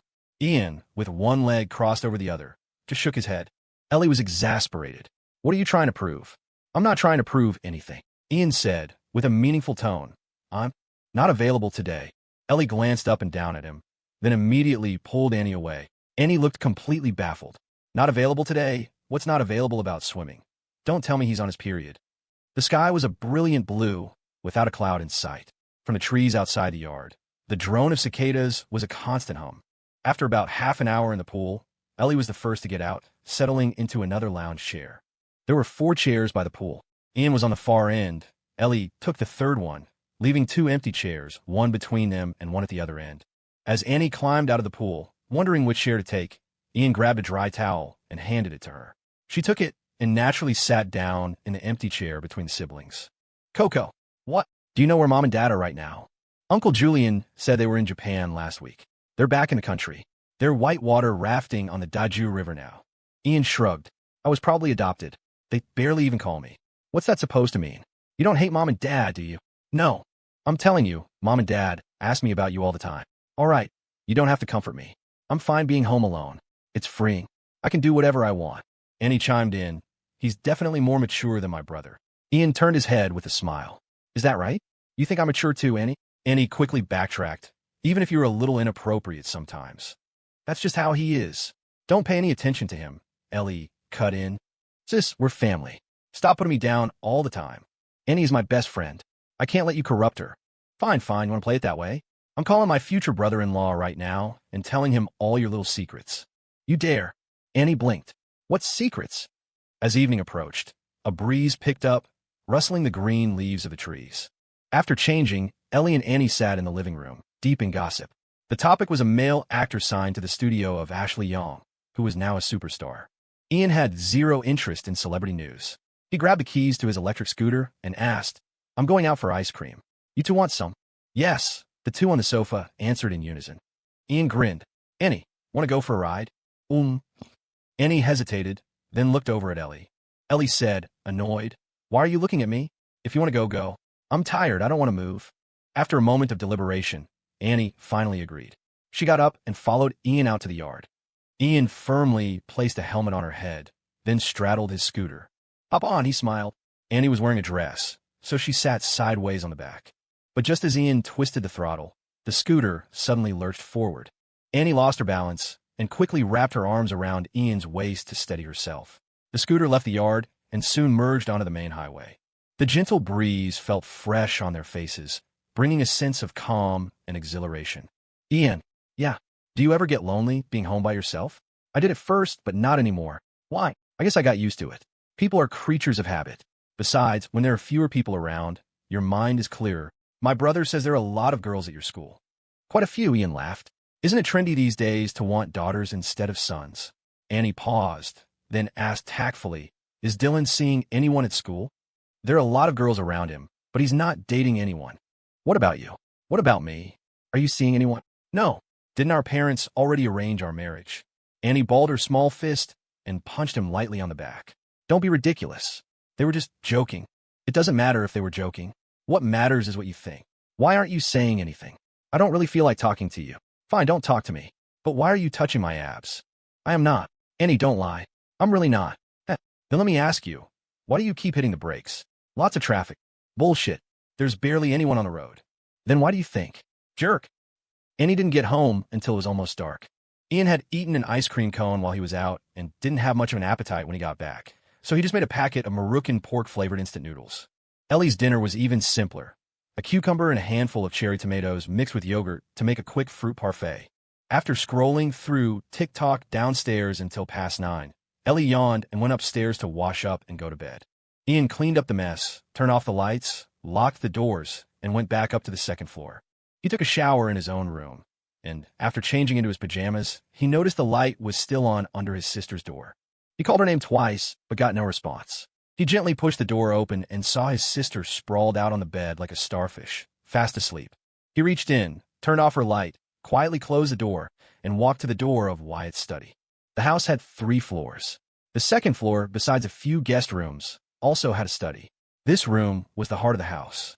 When Wyatt was home, he would often spend half the day in here, and the door had a special keypad lock.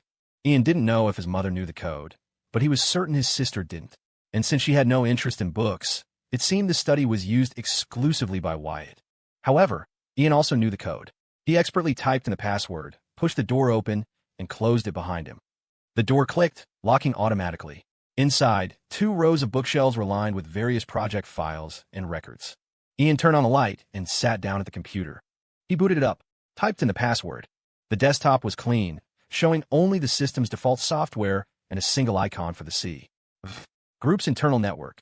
Ian opened the intranet software, which again required a username and password. But Ian had this information too. His long fingers flew across the keyboard. He hit enter, and the intranet logged in successfully, loading a new interface. In the center of the page, the words C. Group shone brightly. The top right corner displayed user information. Wyatt's ID number was 001. The other board members were numbered 002 through 010. All other employees had IDs started with a letter. Different identities had different levels of access within the system. Ian wasn't logging in with Wyatt's account, but with his own. ID 000, an account that, besides Wyatt, no one else knew existed. This account, like Wyatt's, had full administrative privileges over the entire intranet, including the power to appoint and transfer personnel. In the 20-plus years since its founding, the C group had undergone several structural reforms. The current employee ranking system went from level 13 to 25.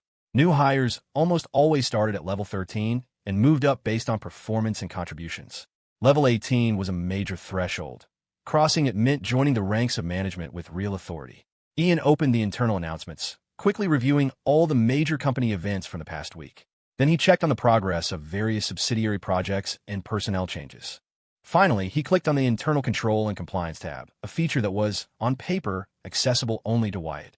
It contained the files of every employee in the company, starting from their resumes, detailing every project they had handled, and even included special notes. There were 258 managers at level 18 or above. Ian had long since memorized their names, levels, and positions. As the list of 258 names appeared, some were highlighted in yellow, others in red. Red meant the person had committed an illegal act. Yellow meant the person had done something detrimental to the company's interests. This week, there was a new name in yellow. Ian clicked on it and read the note. May 28th, met with Linda High, head of Titan Capital's investment department, at Club 7. Leaked the company's investment floor price to a competitor. Received a kickback of $50,000. Ian silently committed the information to memory, then shut down the computer, left the study, and went back to his room to sleep until morning. Ian had once asked Wyatt a question. Why did he keep these parasites in the company when he knew they existed? Wyatt had given him two reasons. First, some things the compliance department could uncover, and some things it couldn't. Eliminating people too early would spook the others. Second, once a company reached a certain size, internal corruption was inevitable. He didn't get rid of them so that he could use the right means at the right time and for the right opportunity to eliminate the wrong people. Sometimes, these people could even be used as tools. For example, when Evan Young, who was 7 years older than Ian, was first promoted to management, the people under him didn't respect him.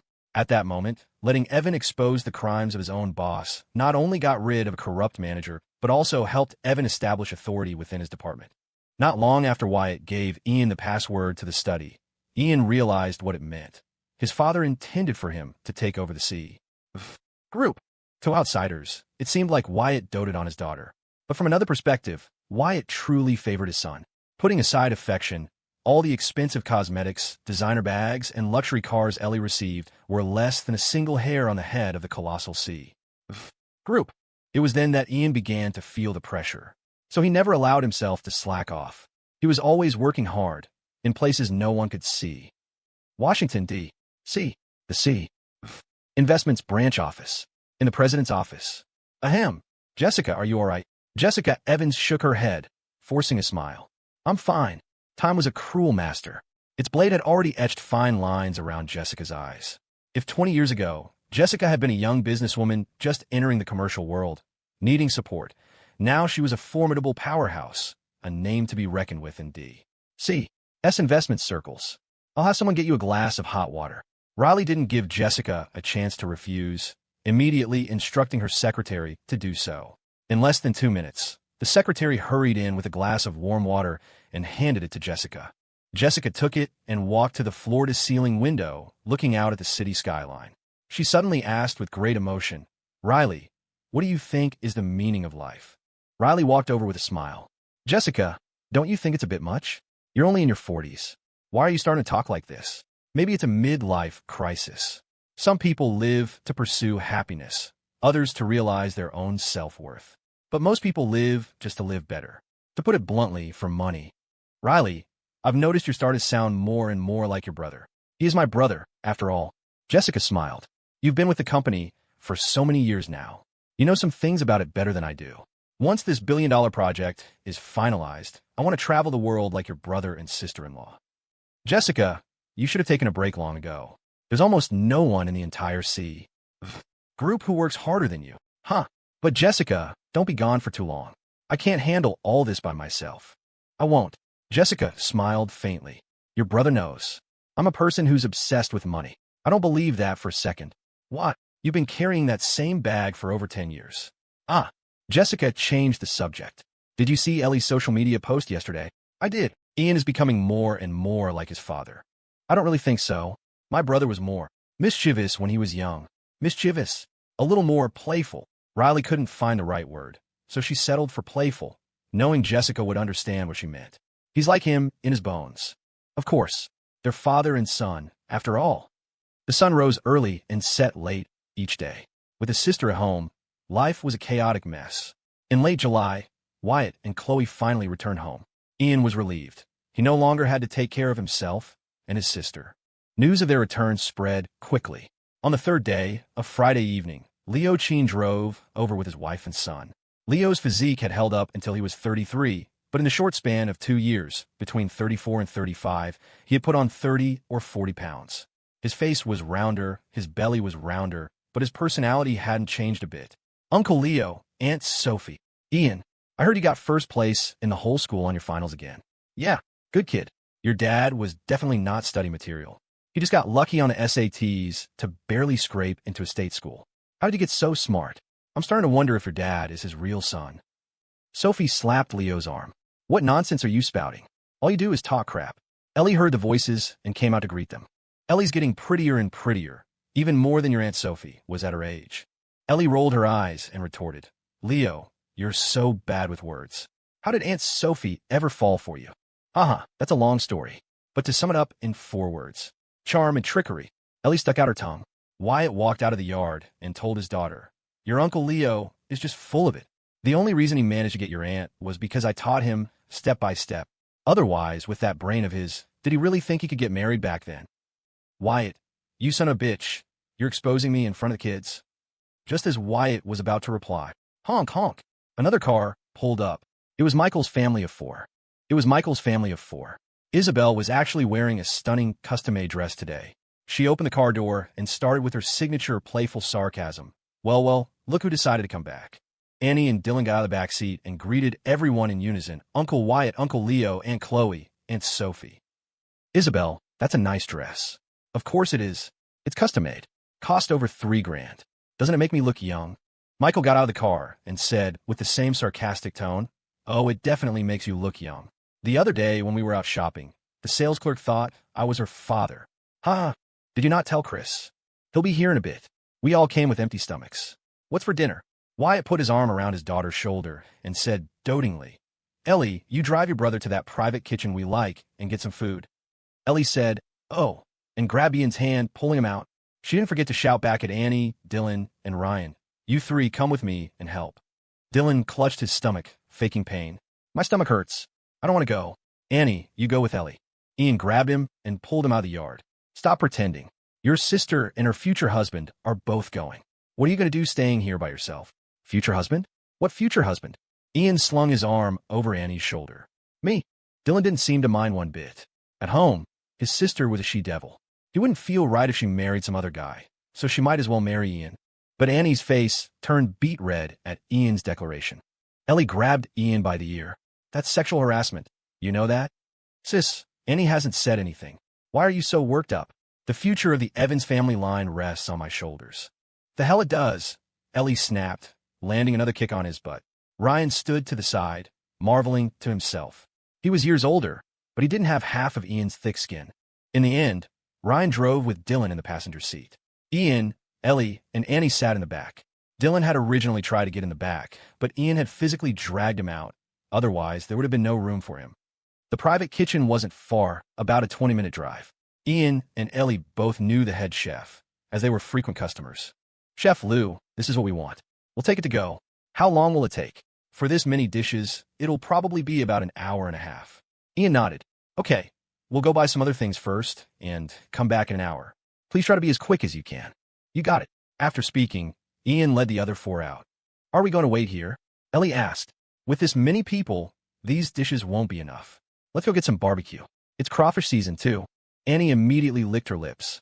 I want some of that. Then let's go.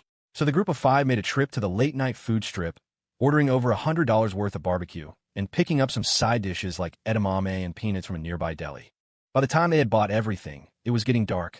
They picked up the packaged dishes from the private kitchen and returned to the house. Even more people had arrived than they expected. Sam and Abby had come with their son, Leo.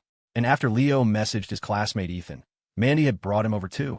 Everyone lived in the NYC area, so it wasn't a long drive. After greeting everyone, Ian said with relief, "See, good thing we bought more food. A dozen dishes wouldn't have been nearly enough." Gatherings like this happened 2 or 3 times a year. The adults pushed 2 long tables together and were soon eating and chatting away. Dylan grabbed a handful of lamb skewers and walked over to Ian, Ethan, and Leo. He handed them each a skewer and said in a low voice, "It's only when your dad comes back that we can get this many people together. My dad talks about your dad's younger days all the time. After all that, what he's really trying to say is your dad is a legend. It's not easy for one man to admit another man is better than him." Ian didn't deny it. The C Group was now one of the country's premier investment firms.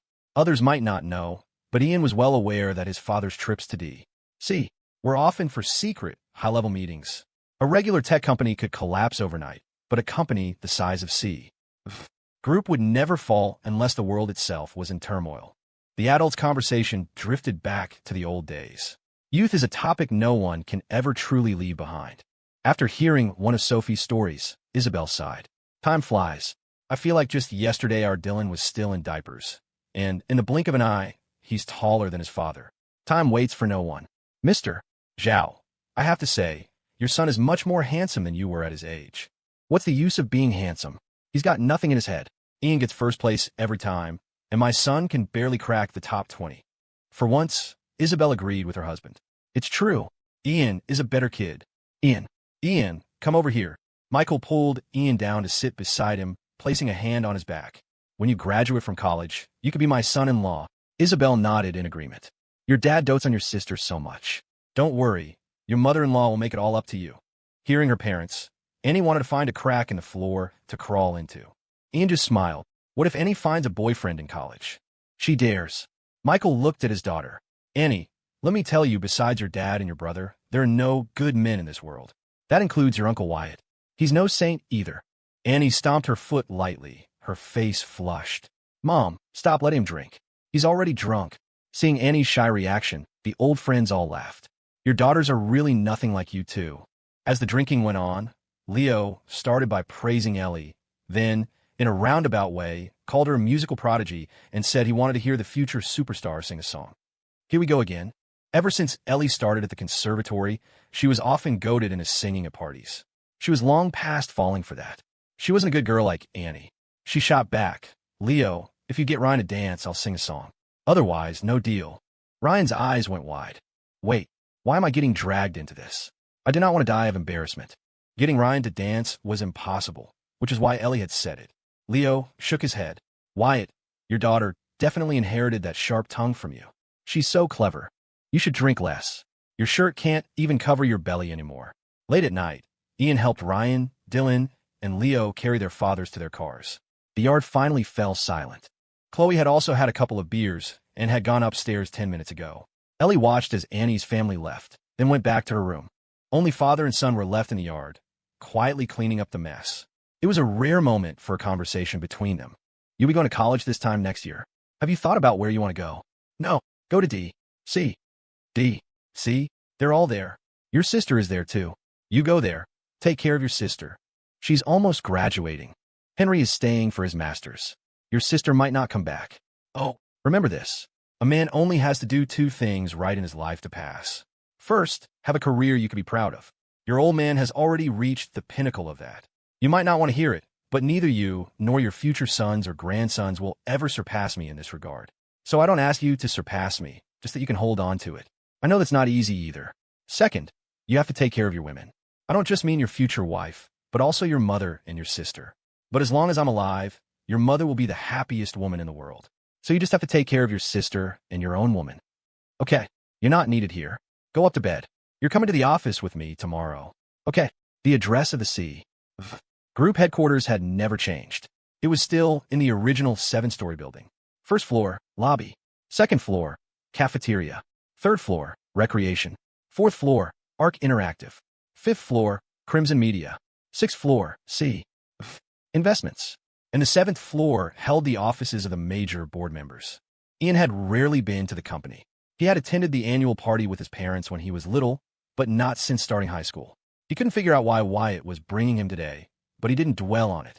He trusted that Wyatt had his reasons. For now, all he needed to do was listen and obey. "Good morning, Chairman." "Morning, Chairman." From the moment Wyatt stepped through the company doors, anyone who saw him bowed a full 90 degrees, their smiles sincere, their attitudes respectful, without a hint of carelessness. As the man who had single-handedly built this business empire, Wyatt was long accustomed to it. He would give a slight nod at most, his pace never faltering as he walked straight toward the elevators. Ian followed behind, glancing back at the employees. When their eyes met his, they would instinctively look away. "Chairman, which floor?" "Fourth floor first." "Of course." A young woman in a sharp business suit pressed the button, then tactfully stepped out of the elevator. She stood by the doors, still bowing respectfully. As the elevator doors slowly closed, Ian pulled his gaze away from the woman's prominent cleavage and looked at his father. He noticed that his father had never once looked down at the woman who was deliberately showing off her chest. He was wondering if his father had to deal with such clumsy attempts at seduction every day when Wyatt suddenly asked, who was the head of the company's administrative department. Fei Zhan, 47 years old. Current level is 22. One of the company's original members. She started in HR. After the admin and HR departments were restructured, she became the department head. The original admin head, Joanna Zhou, went to D.C. with Aunt Jessica and is now a level 21. Neither of them has a mark on their record. Wyatt didn't respond, nor did he ask any more questions. The elevator doors slowly opened. The words ARC Interactive were the first thing they saw. The company, which had started with small games, had, over the past 20 years, incubated 4 blockbuster mobile games, each bringing in billions in revenue. The number of other popular mobile games was countless. "Chairman," someone shouted. The entire office simultaneously looked up toward the entrance. Then, as if they had been trained, everyone stood up one after another in the span of 4 or 5 seconds. "Chairman, Chairman." Wyatt walked in calmly, a professional smile on his face. He gestured with his hand, his tone affable. "Please continue with your work." Only then did everyone sit back down. Wyatt did a quick tour, chatted with Leo for about 10 minutes, and then went up to the 5th floor. Crimson Media was no longer just about novels. The anime, short-form dramas, audiobooks, and radio dramas derived from the novels were all part of the Crimson brand. There was even a talent agency located outside the main building that had signed a large number of short-form actors and voice actors. This company alone generated over $1 billion in value for the group each year. The father and son did another quick tour on the 5th floor, exchanged a few words with Michael, and then left. And without fail, after they were gone, the vast majority of employees started whispering among themselves. "Is that handsome kid behind the chairman the Crown Prince?" "Has to be. They look so much alike. Damn, that's the first time I've seen him. Look at him, born with everything. And us? We're just worker drones. You weren't calling yourself a worker drone when you got your offer letter." The female employees were focused on something else entirely. "The Crown Prince is so handsome. I think he's a little taller than the chairman. Is he even an adult? I don't know. We should ask Zhao. She's been with the company for over a decade. All right, ladies, stop gossiping and get back to work. We're in a different world from the Crown Prince." In the hallway, Wyatt said, "Crimson and ARC Interactive are ultimately just subsidiaries. Even if there are parasites, the damage is limited. But see, Investments is different. A few of its projects can bring in more profit in a year than both of those companies combined. So see, Investments is the most important part. Control it, and you control the entire group." Ian nodded. The first investment division is the cleanest because it's run by Greg Peters, who was one of the first to join. Divisions 2, 3, 4, 5, and the overseas business division all have some problems, more or less. Does Uncle Sam know the details? The Uncle Sam Ian referred to was, of course, Sam Lee. After Carter Liu retired, Sam had become the head of the company's, and indeed the entire group's, most important investment division. Wyatt said he knows some, but not all. And what he knows, he doesn't know deeply. He was an old softaback in college, and after all these years of learning, his heart still hasn't hardened. It's tough on him, putting him in this position. But there's no choice. You can only trust people you know through and through. The others either don't have the experience or can't be relied upon. No matter what, you always need a few reliable people by your side. Right. The father and son arrived on the 6th floor. The number of employees at Investments was clearly much larger than the 2 floors below. Even with the intranet streamlining many processes, there were still plenty of people walking around. Chairman. Upon Wyatt's appearance, the employees grew excited. On one side of the open plan office, there was a row of 6 offices. Seeing the people outside stand up, the occupants inside seemed to realize something. They quickly pushed open their doors and came out. They were, in order, Head of Investment Division 1, Greg Peters Division 2, Shui Jian Division 3, Wen Changlin Division 4, Conrad Quinn Division 5, Duan Chao Overseas Business Investment Division, Ma Junfei, Jack Ma. Ian had never met any of them, but their names were already imprinted in his mind, including how they joined the company, how they climbed the ladder, what blemishes were on their records, and what their weaknesses were. Ian even knew which of them were having affairs, whose sons were clubbing every night. Chairman, what brings you here?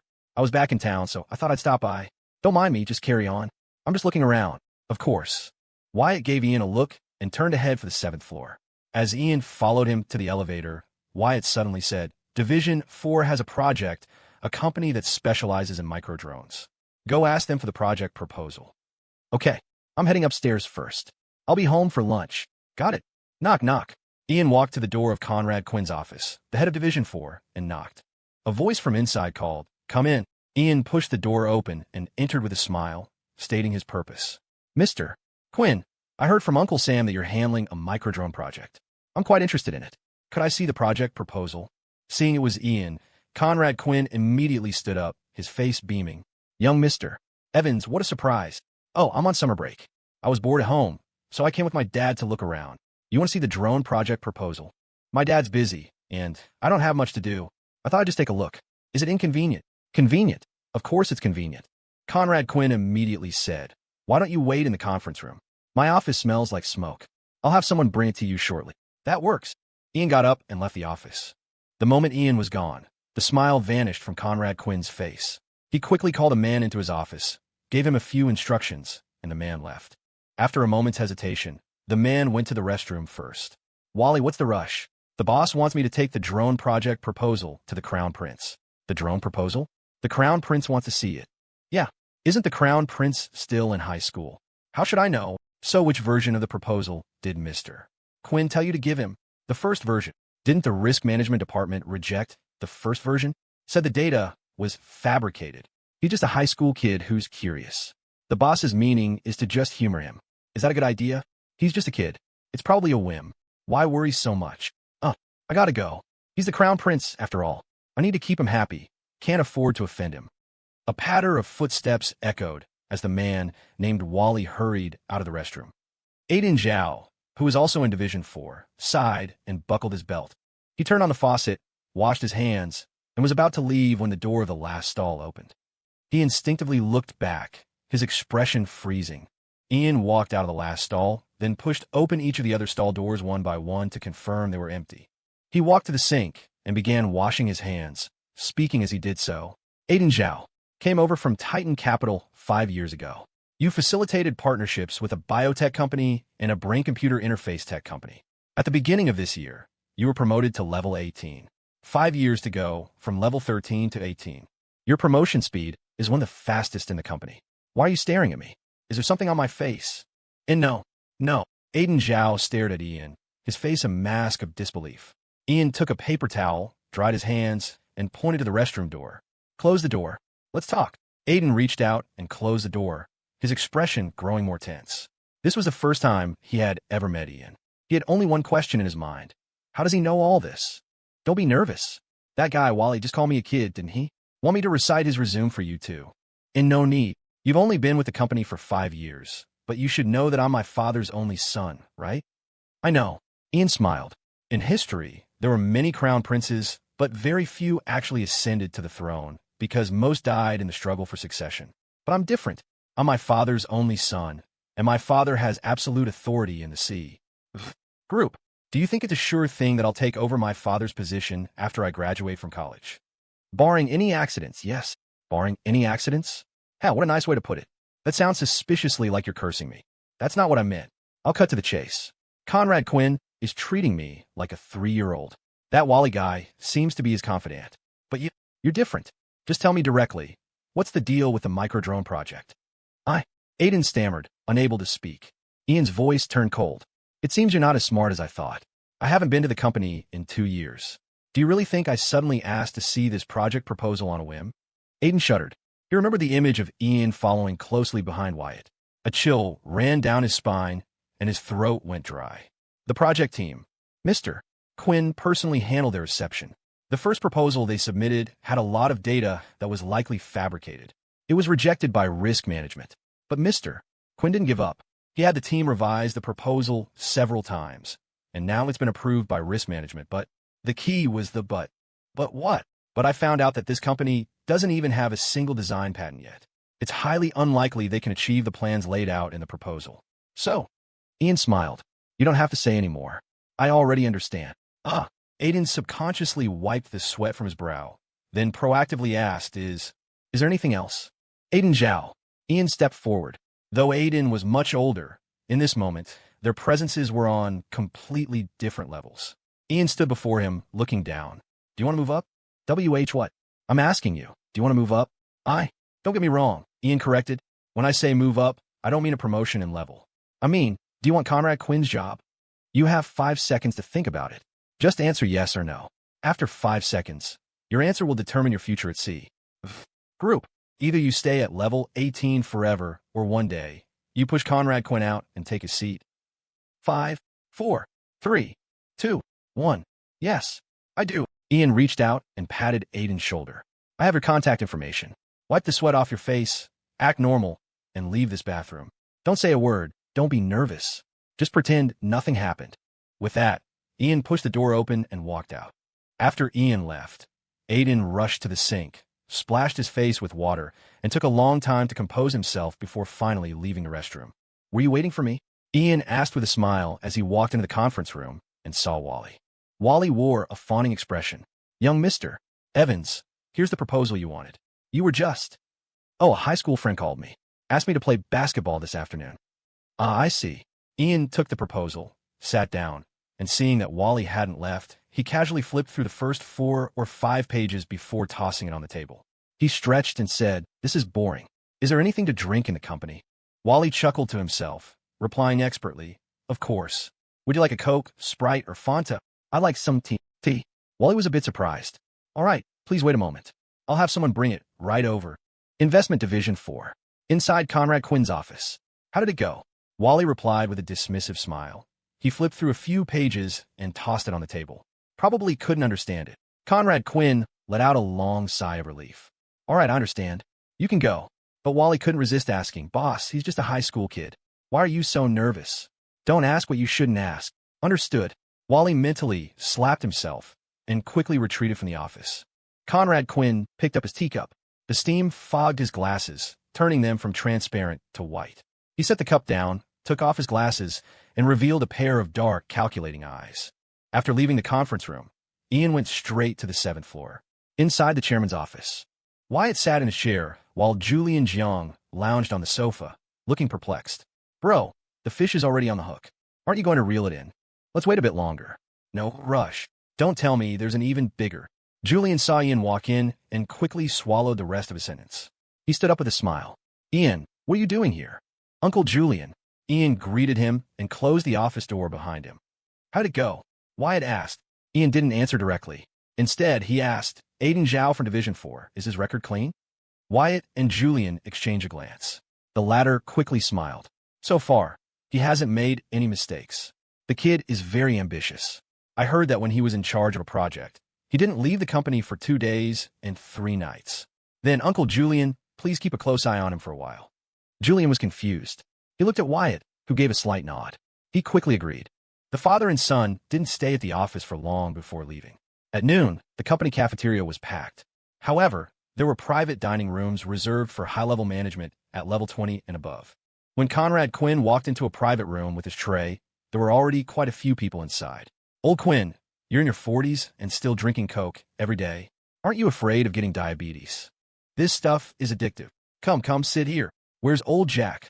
He's out meeting a client. Mr. Lee, is the chairman still in the office? Sam Lee shook his head. Why did the chairman bring the crown prince to the company today? The last time I saw him was at the annual party 3 years ago. Old Quinn, you're worrying about things that aren't your business. Do you need to manage the chairman's affairs? I was just asking. By the way, Conrad Quinn, still uneasy, hesitated before asking. Mr. Lee, did you mention our Division 4's drone project to the Crown Prince? Sam frowned slightly. No, Those two simple words struck Conrad Quinn's ears like thunder. His smile froze, his heart raced, and the color seemed to drain from his face instantly. No. How could it be no? Could it have been the chairman's idea? Sam noticed Quinn's expression and seemed to realize something. He quickly amended his statement. We had a drink a few days ago. I might have mentioned it. I don't really remember. Ah, I see. Conrad Quinn's breathing finally returned to normal. But if one looked closely, you could still see a thin layer of sweat on his forehead in the 68-degree air-conditioned room. August. The temperature hovered between 82 and 95 degrees. The scorching heat made people reluctant to leave their homes. With Wyatt and Chloe back, Ian could finally focus on reviewing his entire high school curriculum. After this year's college entrance exams, he had found all the test papers online. The SAT system was modular. Besides the mandatory sections, Ian had chosen physics, chemistry, and biology for his subject tests. Without looking at the answers, he spent a full day simulating the exams. Afterward, referencing the answer key, Ian scored himself a near-perfect score, with only minor deviations possible due to essay grading. This year, the minimum score for Harvard and MIT was just below his practice score. In other words, Ian, a rising high school senior, already had the ability to get into an Ivy League school. But he didn't tell anyone. D.C. International Airport. Ms. Evans, you have other travel plans after this. Do you need me to book your flights in advance? No need, Jessica said calmly. Go back and tell Riley to focus on her work. The company is hers from now on. Yes, I'll relay that to Ms. Wong. Jessica nodded and walked into the airport. Her secretary watched her back, feeling puzzled. What was that about? Ms. Evans already gave all her instructions at the office. Why did she want me to relay that specific sentence? The secretary couldn't figure it out, so she didn't dwell on it. She drove back to the office and went straight to Riley's door, knocking. Come in, Ms. Wong. Is Ms. Evans on her flight? She should have taken off by now. Riley nodded. If there's nothing else, you can get back to work. The secretary hesitated. Riley finally put down her mouse, asking curiously, is there something else? Before Ms. Evans left, she asked me to tell you. Tell me what? Her exact words were, tell her to focus on her work.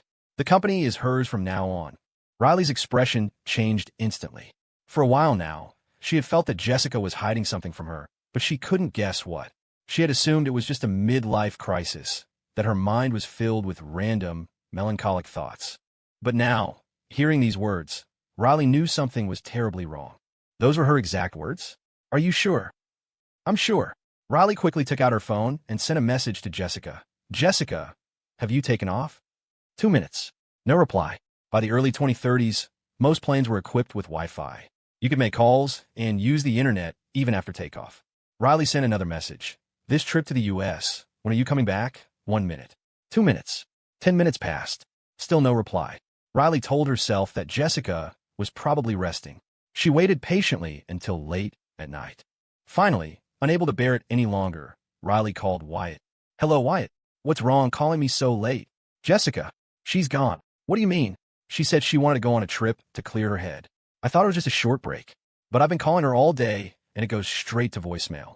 She hasn't replied to any of my messages. I'll try calling her. Okay. The number you have dialed is not available at the moment. Please try again later. Sorry. Wyatt tried calling several times, but all he got was the same recorded message. Seeing Wyatt sit up in bed, Chloe sat up with him, leaning against his arm. What's wrong? She asked softly. Wyatt sighed. Riley called. She said Jessica went abroad. She's not answering calls or messages. Why? I don't know. Though he hated to say it, Wyatt couldn't help but voice his fear. I have a bad feeling. Jessica is a very stubborn person. For this to happen, it's hard not to think the worst. There must have been some signs before she left, right? Wyatt nodded and called Riley back. Hey, Wyatt, did you get through? No. Wyatt asked, did she say anything to you before she left? She just said she was taking a break for a while and told me to manage the company. Riley quickly added, but she's been acting a little strange lately. Strange how? She's just been so melancholic, always sighing about how fast time passes, what the meaning of life is, things like that. Go to her apartment and ask her personal assistant about where she's been and who she's seen recently. Call me back tomorrow morning. Okay. The next morning, Riley went to Jessica's apartment with the secretary. After some hassle getting building management to open the door, Riley rushed inside. Jessica's apartment wasn't large, only about 900 square feet. 1 bedroom, a living room, a bathroom, and a large converted balcony. Judging by the decor, Jessica spent most of her time on the balcony. Riley went straight to the bedroom. Seeing the scene inside, she breathed a long sigh of relief. The blankets were neatly folded, and the closet was full of clothes. It didn't look like she had left for good. Riley took out her phone, recorded a quick video, and sent it to Wyatt. Then she walked out to the balcony, looked at the view, and asked the secretary, "In the last week, who did Ms. Evans see? Where did she go? Think carefully and tell me everything." The secretary thought for a moment and listed a few names and places, but they were all work-related and places Jessica frequented. That wasn't what Riley wanted to know. She rephrased the question. What about in the last month? Did she go anywhere special? See anyone special? No time limit. The secretary thought long and hard. At the end of April, she said suddenly, Ms. Evans had a stomach flare-up. I went to the pharmacy to get her usual 2 medications, but they didn't seem to work. One night, she asked me to make an appointment for her with a gastroenterologist at Johns Hopkins. But getting an appointment with a specialist there is really hard. I had to pull some strings, and it still took 2 days. But when the day came, Ms. Evans didn't ask me to go with her. She drove there herself. End of April. Riley repeated the words, then immediately asked, "Do you remember the specialist's name?" "It's on my phone. Let me check." The secretary quickly found the information and showed it to Riley. Riley immediately turned, ran downstairs, and drove straight to the hospital. 2 hours later, Riley finally met the doctor who had seen Jessica that day. After explaining her purpose, the doctor asked, "Are you her sister? Is she married?" The doctor added, "Does she have a husband?" "No." The doctor sighed with a look of resignation. No wonder she was so calm when I told her the results. I've never seen anyone react like that. What results? Terminal stomach cancer. Riley's whole body went rigid, her lips trembling uncontrollably. Terminal stomach cancer? Yes. The cancer cells have already metastasized. Even hospitalization wouldn't be of much use. I remember it clearly. She only asked me one question that day. Riley was already in a daze. She steadied herself with one hand on the desk, her eyes red as she asked, "What question?" She asked me how much time she had left. I said 6 months at most. Then she just left. Riley's legs gave out, and she fell backward. The doctor quickly caught her and helped her into a chair. Tears blurred her vision. Her throat felt as if it were being pierced by 1,000 needles. She cried for a long, long time, then finally took out her phone with a trembling hand and called Wyatt. "What did you find out? Why are you crying? Say something." "Wyatt. Jessica. She has terminal stomach cancer. The doctor said she only has a month. Or 2 left." Clatter. The phone fell to the floor. A harsh static sound came from the receiver. Chloe rushed to Wyatt's side. "Honey, what's wrong?" "Jessica. What about her?" "Terminal stomach cancer. How could this be? Where's she now?" Wyatt took a deep breath, forcing himself to calm down. He picked up the phone from the floor and dialed an overseas number. "Listen to me very carefully. Yesterday morning, there was a flight from D.C. International to JFK. Jessica Evans was on that flight. I don't care what you have to do. Find out where she is as fast as you can and tell me immediately. Yes, call me the second you have any news." After hanging up, Wyatt collapsed onto the sofa. He buried his face in his hands, his expression pained. Hearing the commotion, Ellie and Ian came downstairs.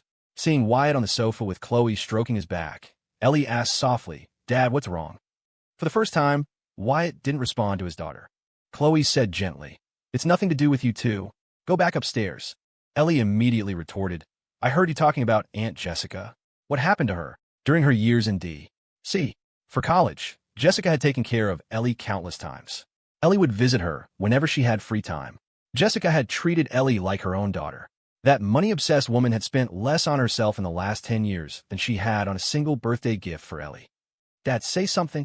Your Aunt Jessica has terminal stomach cancer. She's in the United States now. I have people looking for her. Terminal stomach cancer. Sis. Yeah. Ellie stared blankly for 2 seconds, then burst into heart-wrenching sobs. The piercing cries filled the living room with an atmosphere of profound grief, her body shaking uncontrollably. It wasn't until the evening of the next day that Wyatt received a call from the United States. He didn't tell his daughter. Instead, he secretly sent a message to Julie and Jiang. Then he and Chloe took the next flight to America. 14 hours later, the plane landed. August. Here, too, it was the height of summer. At 9 o'clock at night, Liberty Island in New York City was still bustling with people. The small island, surrounded by water, was cooled by a constant sea breeze that relaxed the soul. People walked in groups, their faces filled with happy smiles. Jessica, wearing a sun hat, walked among them. Her steps were slow, her face devoid of any emotion, as if she were completely out of place with her surroundings. She, who was used to a fast-paced, decisive life, found no joy in this slow rhythm. She paid no attention to anything around her. The island was small, and having seen all there was to see, she lowered her head, her mind replaying all the indelible memories of the past few decades. Just as the doctor had said, when she received the news, her emotions didn't collapse like most people's. She was surprisingly calm. In fact, the saddest she had been in the last 20 years was the day she learned of her grandmother's death. Of course, she had been lost and sad many times, but that mostly happened late at night, when no one was around to see. When she found out she only had 6 months left, Jessica even felt a sense of relief, but more than that, there was a deep reluctance to let go. She didn't know what she was reluctant to leave, but the feeling was there. Her thoughts were a mess, and her pace had quickened without her realizing it. Just then, a figure blocked her path. "Excuse me," she said in English instinctively. When the person didn't respond, she looked up, her eyes peering from under the brim of her hat. The moment their eyes met, Jessica took a step back. Wyatt looked down at her. A gust of wind blew her sun hat off her head. Jessica quickly covered her head with her hands, as if she didn't want Wyatt to see her thinning hair. Seeing this, Chloe turned away, instantly covering her mouth as tears blurred her eyes. The wind stung Wyatt's eyes. He took a step forward, gripped Jessica's wrist, and forced a hoarse sound from his throat. "I'm sorry."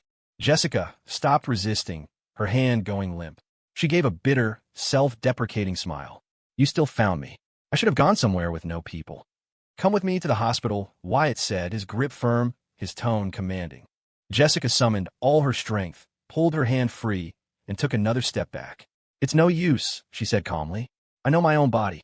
Listen to me. Just try again. It's not like when we were young. Cancer is treatable now. The specialist at Johns Hopkins gave me the diagnosis. Wyatt, you know in your heart that I'm beyond saving, don't you?" Chloe sniffled, turned back, and said, her voice choked with tears, "Jessica, please listen to Wyatt. He can find you the best specialists in the world." Ellie heard about this. She hasn't eaten or had anything to drink in 2 days. But a tear slid from the corner of Jessica's eye. Her voice was faint. "I'm really not going to make it." Wyatt fell silent. Chloe picked up the hat and placed it back on Jessica's head. The sea breeze tasted of salt. The Statue of Liberty still stood tall against the sky. The moonlight shone on Jessica's face, which was now completely drained of color. The three of them stood there for a long time. No one spoke. Finally, a cool wind blew past. Chloe took off her jacket and draped it over Jessica's shoulders. Wyatt's voice was raspy. "What do you want for your final arrangements?" The moment he said it, Chloe looked up sharply, her voice emotional. "Wyatt." Wyatt raised a hand to silence her. Jessica managed a small smile, looking out at the rippling sea. "My grandmother is gone. My dad is old now. Don't tell him about this before I'm gone." "Okay, I've left 2 sums of money. One, please give it to my dad, so he can live out his years in peace. The other was for Ellie, but with you 2 loving her, she probably doesn't need it. The group has a charitable foundation, right? Donate it for me. To children from single-parent homes. Okay, I don't have much time left. I know this better than anyone, so I don't want a third person who knows me to see me like this. Come back with us," Wyatt said softly. "We won't go to D.C. or New York.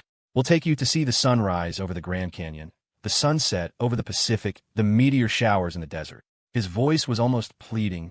These past few days, he had been thinking. If he hadn't gone to that freshman orientation party, hadn't helped her with stocks, hadn't let her join his startup, hadn't sent her to D.C. to be a CEO, would this moment still have happened? And so, that's why his first words were, "I'm sorry." A faint smile appeared on Jessica's pale face. She turned to Chloe and asked in a teasing tone, "Is that okay?" But Chloe couldn't manage a smile. She just nodded over and over, tears streaming down her face. The 3 of them returned. For the next month, it was as if they had vanished from the face of the earth, with no news at all. The summer passed quietly. In September, Henry took Ellie back to D.C. Ian also returned to school. But in late September, both siblings received a message from Wyatt. The content was brief: "Come home. Aunt Jessica is gone." And so, one, accompanied by Riley, took the fastest flight back to New York. The other, in the middle of a class, suddenly ran out of the classroom as if he had gone mad. At the memorial service for Jessica Evans, a woman who had no blood relatives left besides her father, countless friends came to pay their respects. Wyatt, dressed in a black suit with a white cloth tied around his arm, stood in place of family, thanking the friends for coming. Ellie, her face stained with tears, could barely stand, supported by Henry. Chloe gripped Ian's hand tightly, her palm ice-cold. Life is 30,000 some odd days. You are born with nothing, and you die with nothing. What is the meaning of life? It's the love of family, the longing of a lover, the care of friends. It's hundreds, thousands of sincere, bright, lovely smiles. It's eat well. It's cold outside, wear more clothes. It's I miss you so much. It's let's go to all the places you want to go. It's good morning. It's good night. It's the first time you say, Mom, Dad. And it's the sound of crying right now. These things that most people receive, Jessica only got a small portion of at the very end of her life. At the very, very end, the last two things she said to Wyatt were, please, don't let there be a next life. But if there is, can the world love me just once? Time can dull the sharpest edges of pain, but it can't erase memory. November arrived, and with it, a cold front from the north that announced winter's official start. This year, the cold felt different, biting with an unusual ferocity. Wyatt and Chloe, who usually spent every winter on a beach in Florida, hadn't left New York City once in the latter half of the year. The hands of the clock spun, circle after circle. The pages of the calendar were torn away, one by one. The world moved like a wind-up film, everyone playing their designated part. Wyatt sat at his computer, finished editing an announcement, and pressed the enter key. At that exact moment, on the screen of every employee in the C group, a notification popped up. Effective immediately, the C Charitable Foundation will be officially renamed the Jessica Evans Foundation. Each year, the group will contribute 5% of its annual earnings to charitable causes. Sincerely, Wyatt Evans. That's all for today's class. Before we break for the holidays, I want to remind you one last time. After this break, you have only 100 days until the SATs. I hope all of you use this time to review and not to slack off. Winter break this year will run from February 7th until... Finally, I want to wish you all a happy new year in advance. The homeroom teacher finished, gathered his lesson planner, and left the classroom. The students, just one semester away from their college entrance exams, erupted in cheers. Ian calmly packed his textbooks into his backpack. Dylan Zhao walked over. You guys staying in the city for the holidays? Or going back to Riverwood? The city, probably. My grandparents on both sides all got here a few days ago. We should shoot some hoops sometime. We'll see. They slung their backpacks over their shoulders and walked out of the classroom. Noticing Ian's low spirits, Dylan pressed on. I heard about it. Your dad changed the foundation's name and is pouring 5% of the company's profits into it every year. 5% of C Group. That's got to be, what, hundreds of millions of dollars? That's a huge move. Yeah, I know. Ian nodded, steering the conversation away. Listen, if you're not busy during the break, you should come over to my place more often. Why? I'll tutor you. Tutor me? Yeah. Ian nodded. We can go to D.C. together next summer. My grades are good enough to get into a state school, right? If you could get into a top-tier university, you should. I looked into it. Carnegie Mellon, Virginia Tech, Johns Hopkins, George Mason. They're all in that area. You could just pick one of those four. Dylan grinned. You tutoring me? Will it actually work? The SATs aren't rocket science. There's a pattern to the questions. I'll break it down for you. Make sure you nail all the key concepts. Bumping your score up by 100 points shouldn't be a problem. That sounds awesome. I'll hit you up whenever I have time. Sound good. All right, I'm out. Later. Ian didn't have to wait long before another car pulled up. Julian asked from the driver's seat, School's out. Why the long face? What's there to be happy about? You have guests at home today. Who? Your dad's old college roommates. Uncle Alex. Yep. They probably haven't left yet. You should be able to catch them when you get home. The Uncle Alex Ian mentioned was, of course, Alex Young. Of Wyatt's 3 college roommates, 2 were now integral parts of the C group.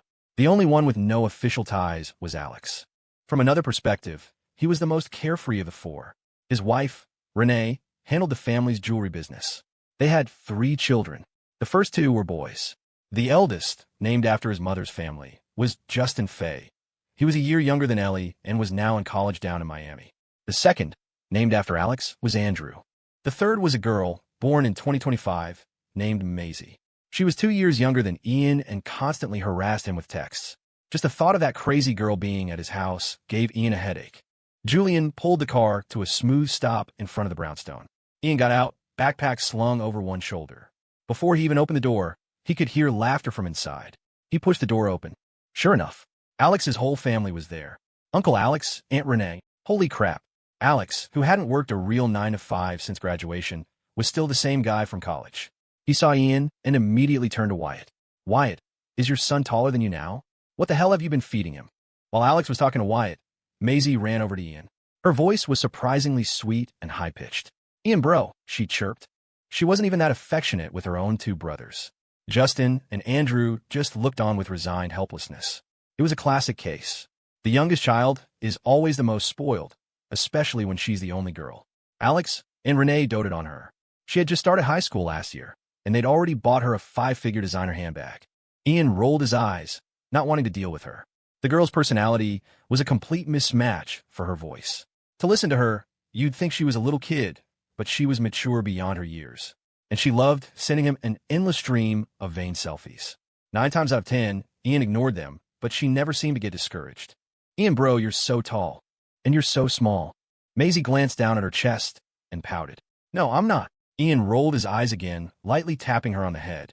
I meant your height, you weirdo. What were you thinking? Thanks to better nutrition since the 90s, the average height had been steadily increasing.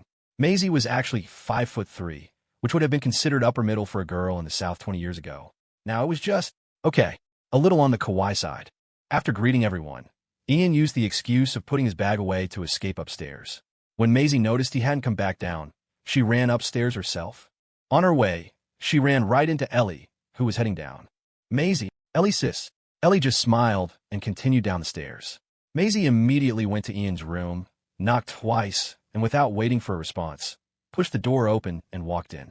Seeing Ian lying on his bed, scrolling through his phone, Maisie marched over and demanded, Ian, bro, why do you never answer my messages? No, time. Aren't you allowed to have phones at your school? Yeah. Oh, so that's why? Okay, I forgive you. Ian said, exasperated, I don't need your forgiveness. Maisie giggled, saying nothing, just staring at him with wide eyes. Is there something on my face? No. Then why are you staring at me? You're nice to look at. Ian put his phone down, suddenly remembering something. He sat up. Are you crazy? Your teacher called me the other day for a parent-teacher conference. She told you to fill in your dad's number. Why did you put mine? Are you insane? Alex's family didn't stay for dinner. The first few days of winter break were quiet and uneventful. It wasn't until the week before New Year's Eve that Wyatt called the group's key leaders to the house. Michael, Leo, Chris, and Sam. If Riley had been in town, she would have been there too. Since Jessica's passing, she had taken over the D.C.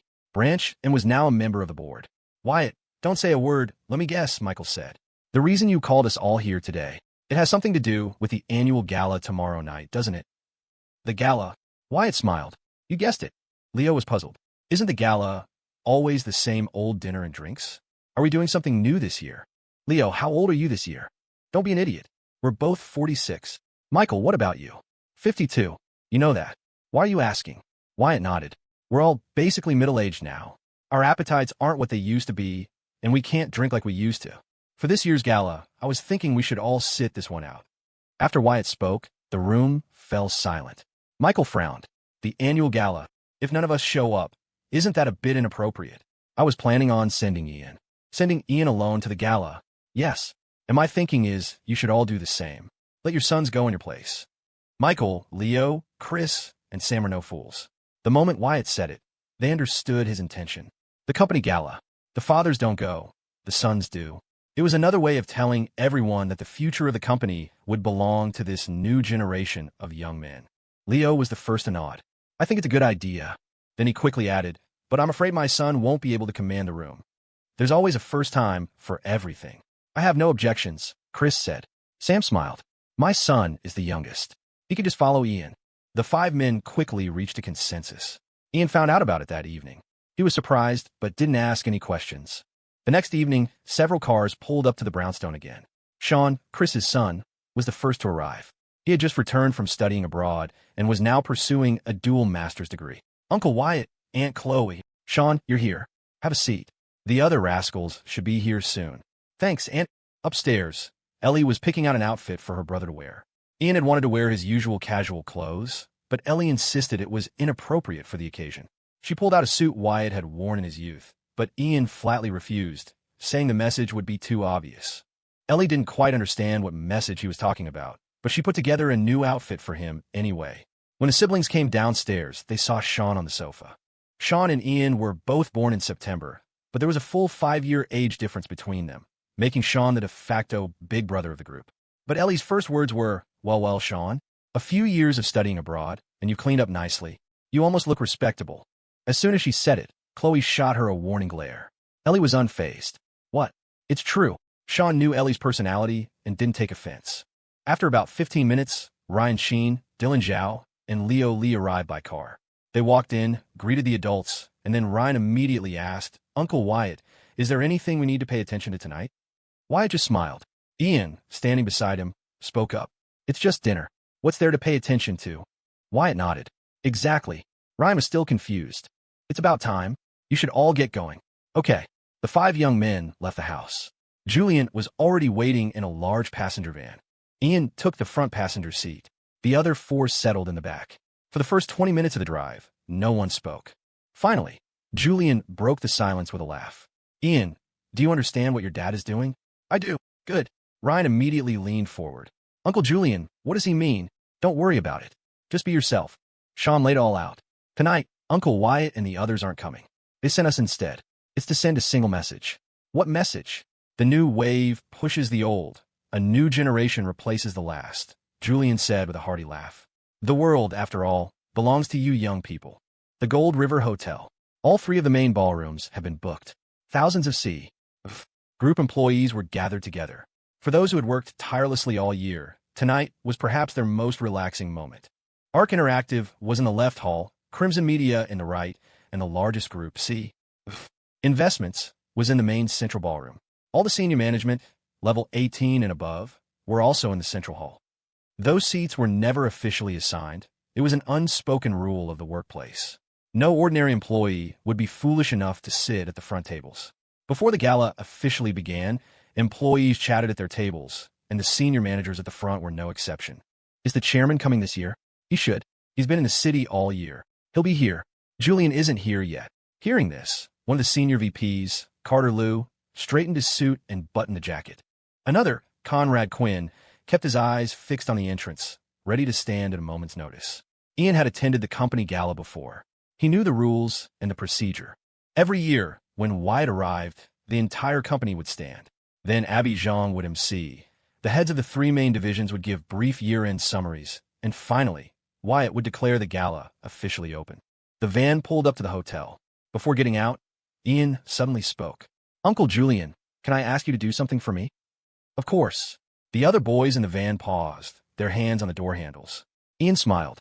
When I walk in, could you help me make a list of anyone who doesn't stand up? Julian paused for a second, then nodded with a grin. No problem. Ian nodded and got out of the van. Sean, Dylan, and Leo Lee followed him. After getting out, Julian sent a quick text to Abby Zhang, then followed the boys. Everyone quiet down, please. The chairman will be here shortly, Abby announced into the microphone. The 3 ballrooms immediately fell silent. Ian had been the first into the elevator, so he stood at the back. But when the doors opened, Sean and Dylan deliberately waited a few seconds, letting Ian step out first before they followed. Julian chuckled to himself. Like father, like son, the apple doesn't fall far from the tree. When Ian appeared at the entrance, the first expression on everyone's face was confusion. But a portion of the crowd stood up instinctively. Seeing this, the others scrambled to their feet, still bewildered. The chairman didn't come? Why is it a bunch of kids? What's going on? Didn't Abby just say the chairman was here? Greg Peters said nothing.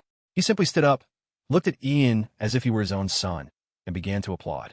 The other managers and directors hesitated, seemingly unable to bring themselves to stand and clap for a group of kids. About 7 or 8 seconds after Ian walked in, Julian followed, a smile on his face. The moment he appeared, it was like a cat had been let loose among mice. Every single manager shot up from their seats as if their chairs were on fire. Ian walked all the way to the seat that belonged to his father, calmly scanned the room, and after the applause died down, he looked at Abby Zhang with a smile. And Abby, you can begin. A state of confusion hung over the room. Didn't she just say the chairman was arriving? Why is it the chairman's son? Does this mean? Dozens of minds began to race, speculating wildly. Abby Zhang took the microphone and began her hosting duties. The script was more or less the same every year, a rotation of familiar phrases. The key part of this segment was always the speeches from the board members. With the chairman and the presidents absent this year, would they just skip it? And now, I have a new resolution to announce. Ms. Chloe Chun, a shareholder of the C. Group, has this morning transferred all shares held in her name to Mr. Ian Evans. By resolution of the board, Mr. Ian Evans will join the board of directors as an external director. This is to serve as official notice. Now let's welcome Mr. Ian Evans of the board to say a few words. As Abby finished, a wave of murmuring swept through the crowd. The rank-and-file employees weren't overly fazed. It didn't directly affect them. But the management was a different story entirely. Their jaws dropped. They couldn't believe the chairman would let his son, who hadn't even taken his SATs yet, join the board of directors. Ian himself was a little surprised. He had thought tonight was just about sending a message. He hadn't expected this. He hadn't prepared a speech, but he'd heard enough of these corporate platitudes to know the drill. So he stood up coolly, took the microphone from Abby, and spoke in a calm, steady voice. Good evening, everyone. I'm very happy to be here with all of you tonight. On behalf of the board of directors, and on behalf of my father, I want to welcome all the leaders and partners who took time out of their busy schedules to attend, and to thank all of our colleagues for their hard work over the past year. Finally, I want to wish you all an early Happy New Year. In the coming year, I hope we can all work together to write the next brilliant chapter for ourselves and for the C. Group. The words flowed from Ian effortlessly, a polished stream of corporate rhetoric. Beside him, Dylan and Leo Lee were dumbfounded. Holy crap. What just happened? When did you come up with all that? Ian put down the microphone, his smile slowly fading. The hall was quiet for a moment. Then, led by Julian, Abby, and Greg Peters, the entire ballroom erupted in thunderous applause. The gala officially began. Fine food and wine began to flow to the tables. Julian pulled up a chair next to Ian, placing a hand on his shoulder and whispering, "I'll send you the list in a bit. Also, your dad had me find a batch of people with clean records. See if you can make use of them." "Okay. Thanks for your hard work, Uncle Julian. Don't give me that formal stuff. You spit up on my neck more times as a baby than you did on your own father's neck." "Uncle, I'm eating." "Ha ha. Take your time. I've got some business to attend to. Isn't tonight the gala? The office is empty. What business could there be?" Julian smiled. "Some business is easier to handle when no one's around." Ian nodded, not pressing for details. The employees below the management level were excitedly eating and chatting. Most of the management tables were carrying on as usual. Only the two tables flanking Ian's had a different atmosphere from years past. The conversation had died down. People were just eating in silence. Dylan leaned over to Ian and whispered, "Ian, should we go around and make toasts?" Ian smiled. "If my dad and your dad were here today, it wouldn't be a problem for us to make toasts. But tonight, we're here in their place. Have you ever seen a boss toast his own employees?" "Good point." Dylan quickly followed up, "Be honest. Did you download that speech from the internet beforehand? It was just a few platitudes. Do I really need to look that up online?" "You winged it. What else?" "My dad didn't give me a heads up." "Damn. It's a waste you're not going into politics." Leo Lee asked meekly, "Ian, when can we leave?" "It's 8:30 now. We'll head back around 9. Dylan rolled his eyes. "Aren't you going home with your mom?" "She's busy tonight. Every year at the gala, she gets home really late." "Where is she?" "I don't know. She was just here a minute ago." At home, Wyatt was sitting on the living room sofa, watching the video Abby had just sent of Ian's speech. Chloe leaned against his shoulder, her head tilted as she watched her son on the screen, a faint smile on her face. "Doesn't Ian remind you of yourself when you were young?" "Of course. He's my son, isn't he? But he's a bit more mature than you were at his age." Wyatt chuckled. "You just think I wasn't mature when I was young." "What do you think of Annie?" "She's a great kid. Very polite and well-mannered. I mean, as a daughter-in-law." Wyatt was exasperated. "You're only 45. Are you already thinking about being a mother-in-law?" "I'm just asking. Let's not meddle in the kids' affairs. Flowers raised in a greenhouse can't withstand the wind and rain. Let them walk their own paths. I can only try to make their roads a little longer and a little wider. I'll listen to you. From the day he was born, I was preparing for today. You all just didn't know it and thought I was playing favorites." Wyatt put down his phone and sighed. "He's my son. How can I not care about him? Every book he's read, every place he's gone, every person he's met on any given day. I know it all." Chloe sat up straight, cupped Wyatt's face in her hands, and gently stroked the wrinkles at the corners of his eyes. "You've worked so hard, honey," she said softly. "Are you sleepy? I'm getting older. It's not so easy to get sleepy anymore. Go on up and check if Ellie kicked off her blankets. I'll wait downstairs for our son to come home. I wish Ellie was as well-behaved as Ian." "Don't say that. I think Ellie's great." Chloe playfully tugged Wyatt's ear, then got up and went to the second floor. Sure enough, the comforter on the bed was nearly on the floor, and the phone was still auto-playing short-form videos. Chloe sighed, silently walked over, turned off the phone, tucked her daughter in, turned off the light, closed the door, and went up to the third floor. Ian got home at 9:30. He and his father had a brief chat for a few minutes before they both went upstairs. After showering, Ian came out of his room and saw two lists on his phone. One was the list of people who hadn't stood up when he arrived. The other was the list of people with clean records that Julian had mentioned. Ian glanced at the names, quickly matching them with the profiles in the company's internal system. He silently committed the list to memory, then slept soundly until morning. Lunar New Year's Eve was the same as always. The grandparents on both sides gave Ian a bit of spending money in red envelopes, but the amount was limited. It wasn't that they didn't want to give more, Wyatt wouldn't let them. In the past, the four of them had tried to give him money secretly, but after Wyatt found out, he managed to talk them out of it. Charles had even argued with Wyatt over it once, saying, "You're out there living the high life, so why is my grandson at home cooking for himself every day? For character? Character my ass. When you were 18, you ate and drank everything from home." That time, Wyatt had gotten worked up too, shouting back, "Ian is my son. Am I going to do him harm?" Ellie had a lively personality and was charming in front of strangers. But in the eyes of the older generation, they definitely preferred a well-behaved grandson like Ian. Good-looking, great at school, and sensible. No grandparent could dislike a child like that.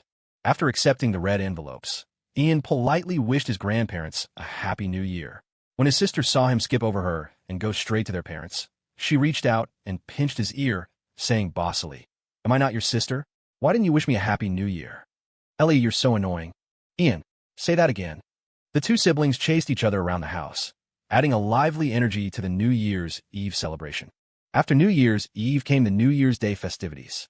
In the early years when Wyatt was just starting his business, the holidays in New York were quiet. But things were different now. His longtime friends, Leo, Michael, Chris, Alex, and Sam, would now brazenly bring their families over to freeload a meal every year. G.C. and Mandy would also make a rare joint appearance. Riley would come too, sometimes even staying for a few days, complaining to her brother about her hard year, and staying up late chatting with Ellie. This year, on the second day of the new year, Henry, you was the first to arrive. After greeting the elders, he had a bowl of dessert and was promptly dragged out by Ellie to go shopping. The family was used to it. Ever since Ellie was in kindergarten, she and her brother Henry were inseparable. When Henry started elementary school, while Ellie was still in pre-K, she had come home crying several times, wanting to find him. Wyatt had assumed their childhood bond wouldn't necessarily last into adulthood. But unexpectedly, Henry and his daughter had always gotten along perfectly. One was steady and calm, the other was outgoing. One would never back down, even when wrong. The other was always yielding. They were a good match. Thinking that his daughter would one day marry and leave home, Wyatt had gradually come to accept Henry as his prospective son-in-law. After all, Henry was exceptionally outstanding among his peers, and the two families knew each other inside and out, so there was no fear of his daughter being mistreated. On the third day, Michael's family came over. Annie Zhao was wearing a red padded jacket. You didn't need her to speak to know, she was a sweet, well-behaved girl. Dylan didn't come empty-handed. He brought several textbooks. When they were leaving their house, Michael saw the books and laughed. "What's this, the sun rising in the west? You're actually touching books during the holidays?" Dylan could only explain. "Ian told me during the break that he's going to tutor me. Said he could raise my SAT score by 100 points. I want to see if he's bluffing." Isabel smacked her son on the back of the head. "Look at him, then look at you. Mom, you're not supposed to hit people during the new year." Annie came to her brother's defense. "Dylan knows he needs to study now, Mom. Stop nagging him." After arriving at the Evans house, Wyatt and Michael chatted over tea, while Isabel and Chloe discussed YW's latest winter collection and the trivial matters of daily life. Ian and Dylan went upstairs first. Ellie, seeing she couldn't join the adult conversation, took Annie upstairs with her. The two of them tiptoed to the door and pressed their ears against it, listening. "Dylan, are you a blockhead? I already told you which concept this question is testing. Don't tell me you forgot to change a base formula for logarithms. Not everyone has a supercomputer for a brain like you." Fine, I'll show you one more time. "If you weren't my future brother-in-law, I couldn't be bothered to help you. My sister is so ugly. How could you even have a crush on her?" "Your sister is ugly?" "I think so. It's probably the blood relation thing. Everyone says my sister is beautiful, but I think she's just average. Only a guy like Henry you can handle your sister." "All right, let's not talk about them. Give me the pen, I'll solve it." As they were talking, the bedroom door was suddenly pushed open. The two sisters stood there, posed identically, hands on their hips, glaring furiously at their respective brothers. Annie, who did you just call ugly? Ellie, who did you just say was average? Ian said wearily, Ellie, we're studying. Can you not cause trouble? Dylan chimed in, yeah. Can you please not bother us? Ellie completely ignored Ian. She turned to Annie. You take care of your brother. I'll take care of mine. Deal. And then, ow, ow. Hey, why are you pinching me? Ellie, are you a dog? Why are you biting me? Mom, help. Downstairs, the two couples simultaneously looked up, showing no intention of intervening. Michael shook his head and sighed. It's like this at home all the time. They're driving me crazy. Chloe smiled. It's the same here. After roughing up their brothers, the two sisters dusted off their hands and left the room, thoroughly satisfied. Ian put Dylan's glasses back on his face. Dylan picked a pillow up from the floor and tossed it back on the bed. They both straightened their messy hair and went back to their practice problems. When Michael's family was over, Chris and Wyatt couldn't get a word in, but when J.C. and Mandy arrived, it was completely different. They were family, after all. Blood ties meant there was nothing they couldn't talk about.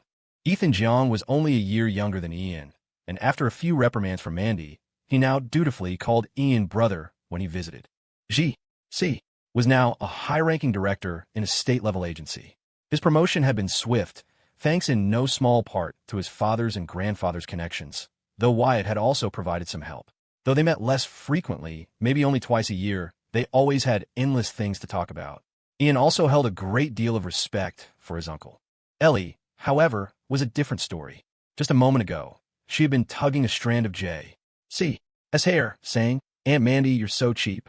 It's the new year, and you haven't even bought Uncle a new shirt. It left J.C. and Mandy not knowing whether to laugh or cry. On the 8th day of the new year, Ashley Young, already a top-tier celebrity, made a secret visit to the house. She was dressed in casual clothes, with no makeup on. This actress, now a veteran in the entertainment world, was remarkably humble when she arrived. Just as she had 2 decades ago, she still addressed Wyatt and Chloe as Uncle and Annie. Perhaps she felt it was a more intimate way to address them. The entertainment industry was a shark tank, full of all sorts of predators. Over the past 20 years, even Ashley had encountered her share of trouble, malicious slander from well-known media outlets, pressure from powerful investors. But compared to other actresses, she was incredibly lucky. At least she was never forced to do things she didn't want to. Behind it all was her connection to Wyatt, a man who, even in Hollywood, no one dared to cross. So no matter how busy she was, she always made time during the new year to visit, bringing huge red envelopes for Ian and Ellie. Without makeup, Ashley Young didn't look as dazzling as she did on screen. But she was in her 40s now. Among women her age, she was in a class of her own, largely due to her famously flawless legs, which had earned her the nickname Legs for Days early in her career.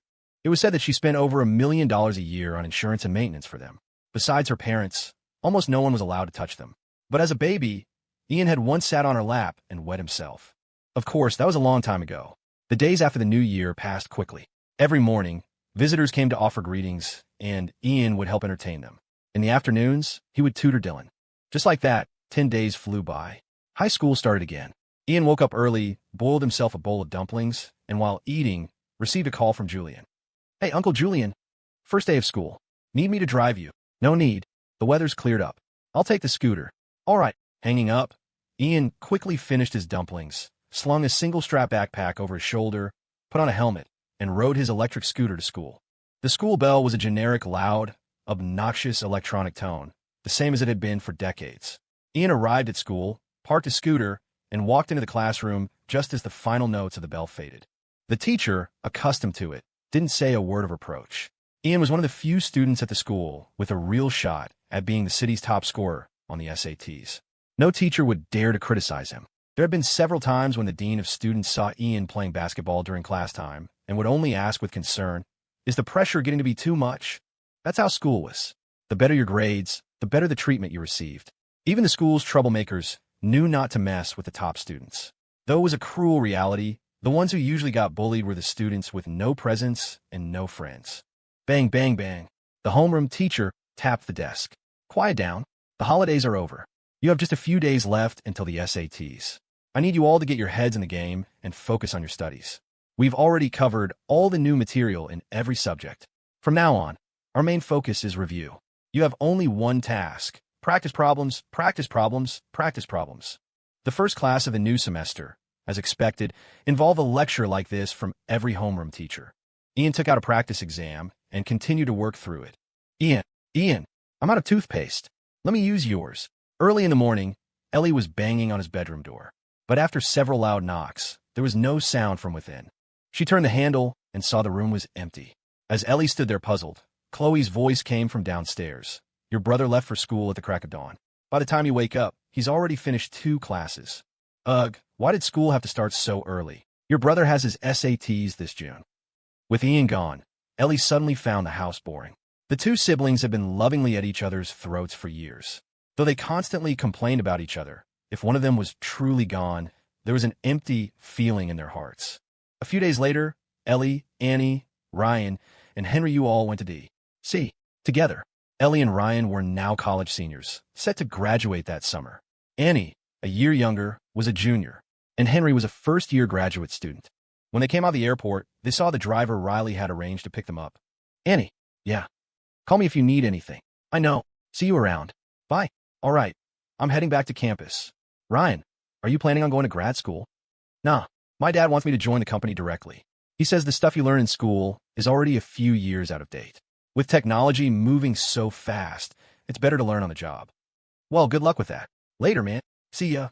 Henry Yu, this is my stop. Okay, your head. Is that all you have to say to me? Our campuses are just 2 subway stops apart. You're not going to say it, are you? I love you. Louder. There are people around. I don't care. Are you going to say it or not?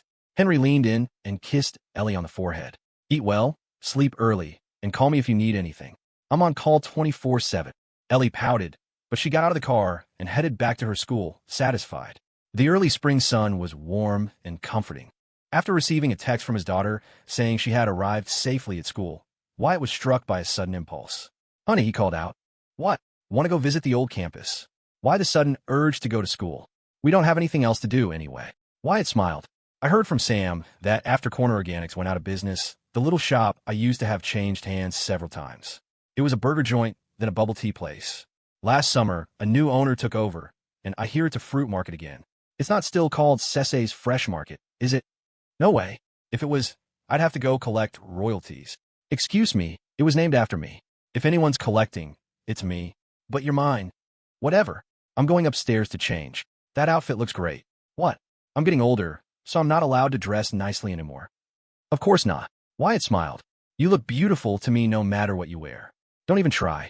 You've been using that line for over 20 years. You think I'm still going to fall for it? I'll wait for you downstairs. 10 minutes. Wyatt smiled. He knew that when Chloe said 5 minutes, it usually meant at least 15. If she said 10, it would be half an hour or more. But that was okay. The road ahead was long. There was still plenty of time. As long as you're willing, I'll wait for you to go anywhere with me. March brought the flutter of birds and the growth of grass. In April, the willows sprouted tender green shoots. May was a riot of wildflowers, a mix of sun and sudden showers. In June, summer arrived in a fiery rush. It was SAT season once again. Ellie flew back from D.C. 2 days early. Her usual bossy demeanor towards her brother Ian underwent a 180-degree transformation in the days leading up to the exams. Ian, are you thirsty? Wanted to get you some boba. Ian, what do you want for lunch? I'll go buy it for you. Ian, don't study too late tonight. It's bad for your eyes. Ian, don't be nervous for the SATs. Ellie, I think you're more nervous than I am. No, I'm not. Relax. I did great on the subject tests. The main sections will be fine. You should be thinking about how you're going to reward me if I score in the top 10 in the city. What kind of reward do you want? You figure out. I'll buy you a car. I don't even have my license yet. Wait, you have money for a car? Yeah, cars aren't that expensive. You can get a sports car for under $100,000 these days. We'll talk about it later. Then I'll buy you the latest phone, tablet, and laptop. Your hand-me-downs work just fine for me. Then what do you want? You figure out. How about I get Annie to give you a kiss? Huh, that's an option. You little bastard. You actually dare to think about it. Well, I've never been kissed before. Come here, come here. Your big sister will give you a kiss first. Hard pass. Just do well on your exams. Grandma, Grandpa, and the others all wanted to come, but Dad stopped them because he was afraid you'd be too stressed. I'm not stressed at all. Good. Then get to bed early tonight. I'll go with you to the test center tomorrow. Okay. Outside the test center, it was a sea of people. Inside the car, Ellie, who had barely scraped together a 400 on her own SATs, was endlessly lecturing Ian, whose practice test scores were consistently above 620. She told him to read the questions carefully. She told him to check his work when he was done. She even told him to guess wildly on the ones he didn't know. She even passed down the age-old test-taking mantra: 3 short, 1 long, pick the long one. 3 long, 1 short, pick the short one. If they're all the same, pick C. Ian had to hold back a laugh at his sister's earnest expression. After waiting outside for a good 20 minutes, the first bell rang inside the testing center. Dylan Zhao got out of the car next to them and knocked on the window. "Ian, it's time to go in." As Ian opened the car door, his sister was still lecturing. "Go to the bathroom before the test, whether you have to pee or not. Ellie, you should go home. Don't wait for me outside. Don't worry about me. You just focus on your test." Dylan said helplessly, "Ellie, I hate to say it, but you're worrying for nothing. With Ian's grades, he could get into any university he wants. You can relax. Dylan Zhao, you do well on your test too. I'm leaving it up to fate." Ian smiled, grabbed his test materials, and got out of the car. The two 18-year-old boys walked into the test center side by side, then separated at the staircase, heading into different classrooms. When the exam bell rang, the hearts of all the parents waiting outside the school gates clenched. Isabel Zhao stood with her arms crossed, skiing. "Ellie, I don't know what to say about your dad and mom. On a day this big, they don't even come to see him off? Can they really sit still at home? My mom wanted to come, but my dad stopped her. What's her dad thinking? He was probably afraid my brother would feel pressured. But they already said they'll come wait for him tomorrow after his last exam. Your brother is probably a sure thing. As for our Dylan, I don't have high expectations. If he can just get into George Mason, I'll go to St. Patrick's to light a candle of thanks. My brother said Dylan's practice scores have been pretty good. He's inconsistent. Not like Ian, who's first every time." The SAT schedule was set. June 7th, 2.5 hours for English in the morning, 2 hours for math in the afternoon. June 8th, morning off, then 2 hours for a foreign language in the afternoon. Although Wyatt and Chloe weren't there, they were still buzzing with nervous energy. A month ago, Chloe had bought herself a red dress for good luck. Now, glancing at the time, she figured the test had started. She clasped her hands together and began to pray silently. The exam room was dead quiet. Apart from the rustling of test booklets and answer sheets, the only sound was the soft scratching of pen on paper. It didn't take Ian long to finish the multiple-choice sections. He had more than half the time left to think about the essay. This year's final question was the same as always: a passage to read, followed by an essay prompt. Ian scanned the material, grasped the core idea, and began to formulate his response in his head. He outlined it first, then wrote the introduction and conclusion on the scratch paper. This was his habit. Once these preparations were complete, he began to write the full essay on the answer sheet in his neatest, most formal script. After finishing the essay, he still had some time left. He checked his work from back to front. When the bell signaling the end of the exam rang, he quickly left the room. "How was it?" "It was fine." "That's good. Let's go home and eat." The 2 days of the SATs, in the grand movie of a lifetime, might be just a fleeting moment. But for most, these 2 days were also a turning point. When the final foreign language exam ended, and Ian walked out of the test center to see his mom, dad, and sister holding a bouquet of flowers waiting for him at the school gate, a brilliant smile unconsciously spread across his face. The feeling of being with family during life's important moments was true happiness. After Ian's exams, Wyatt and Chloe planned to go to Riverwood to spend time with their parents. Ian and Ellie, having nothing else to do, naturally went with them. They left on the afternoon of the 9th and rested on the 10th. Ian, whose days had always been packed, suddenly had nothing to do and found life a bit dull. So he went to Wyatt and asked for some money, saying that since the scores wouldn't be out for a couple of weeks, he would go get his driver's license now to save time in college. Wyatt himself had gotten his license the summer after his own SATs, so he gave Ian the money generously. Ian soon rode his grandmother's grocery shopping scooter to the nearest driving school. After paying and signing up, the instructor told him to come back for the behind-the-wheel lessons after he passed the written permit exam. Ian refused. The SATs had just ended. If he waited, the driving school would be packed. He wanted to do both simultaneously. The student had paid, so the student was king. The school arranged for Ian to start driving the next day. The instructor looked to be about 60 years old. After Ian got into the passenger seat, the instructor asked directly, "What's your name?" "Ian Evans." "Your last name is Evans?" "Yes." "Is there a problem?" "No." The instructor shook his head, then suddenly chuckled. "It's just a long time ago, I had this smart-ass student, also named Evans. First day of practice, he asked me if I've ever heard of launch control and drifting. That kid was really something else. Most people take a year or two to get their license. He, including wait times, got his in a month. Achoo! Back in the villa, Wyatt let out a huge sneeze. The SAT scores were released on June 23 RD.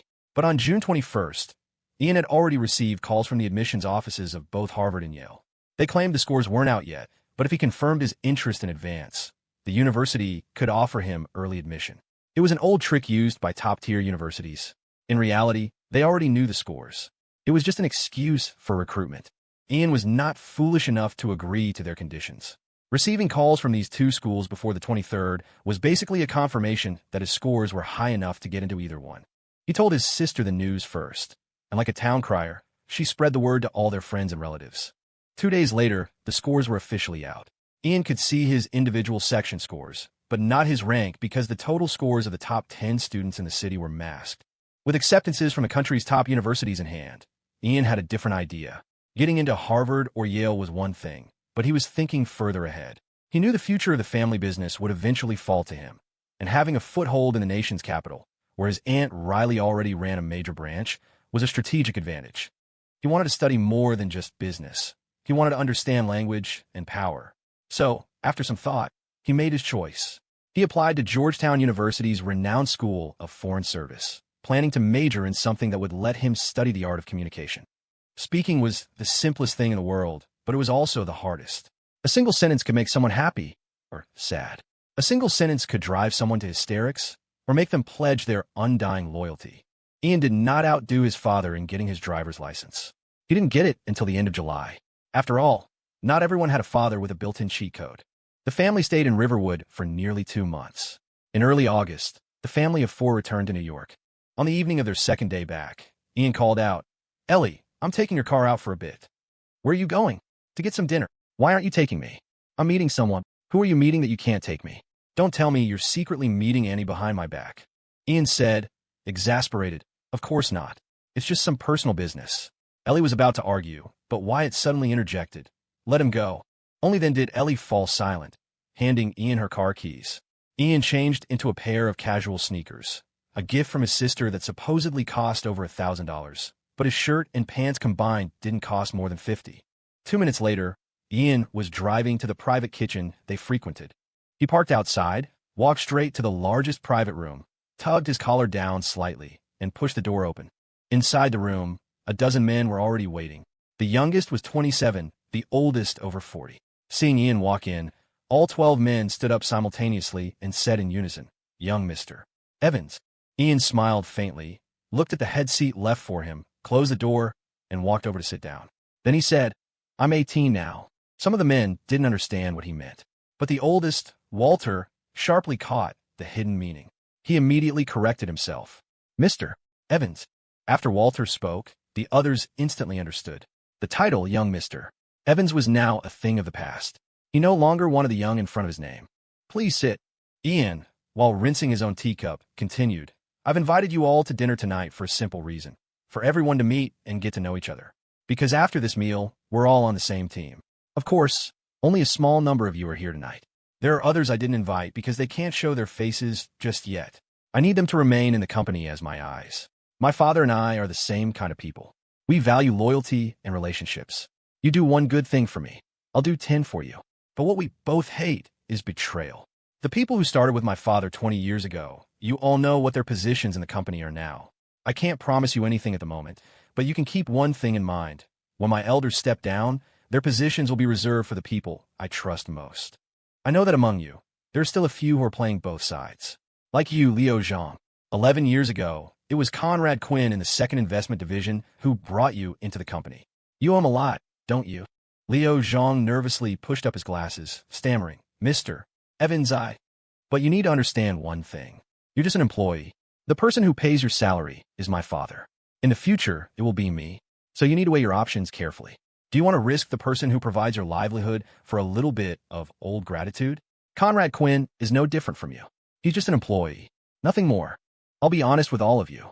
There's a database on the company's intranet, a collection of evidence compiled by the internal compliance department. Only 2 people have access, my father and me. Don't ever think that just because my father is always traveling, he isn't paying attention to what's happening in the company. At this point, the atmosphere in the room became incredibly oppressive. Sweat beaded on several foreheads, and a few men's legs began to tremble uncontrollably. Ian's tone suddenly shifted. He smiled. But don't be afraid.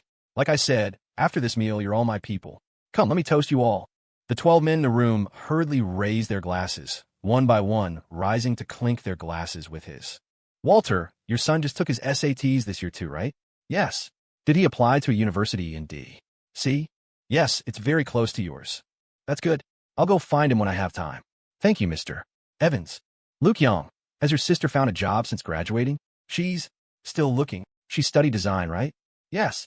How about I arrange a position for her at YW? Thank you, Mr. Evans. Don't be so formal. I told you, we're all on the same team. Yes, of course. Same team. Dylan Zhao got lucky. His SAT score was just enough to get him into George Mason University. The moment he held his acceptance letter, he felt a sense of disbelief. George Mason wasn't as famous, but it was still a solid Tier 1 research university. Plus, it was inside the D.C. Beltway, a great location, right next to a teacher's college with a 3-to-7 male-to-female ratio. It far exceeded his family's expectations.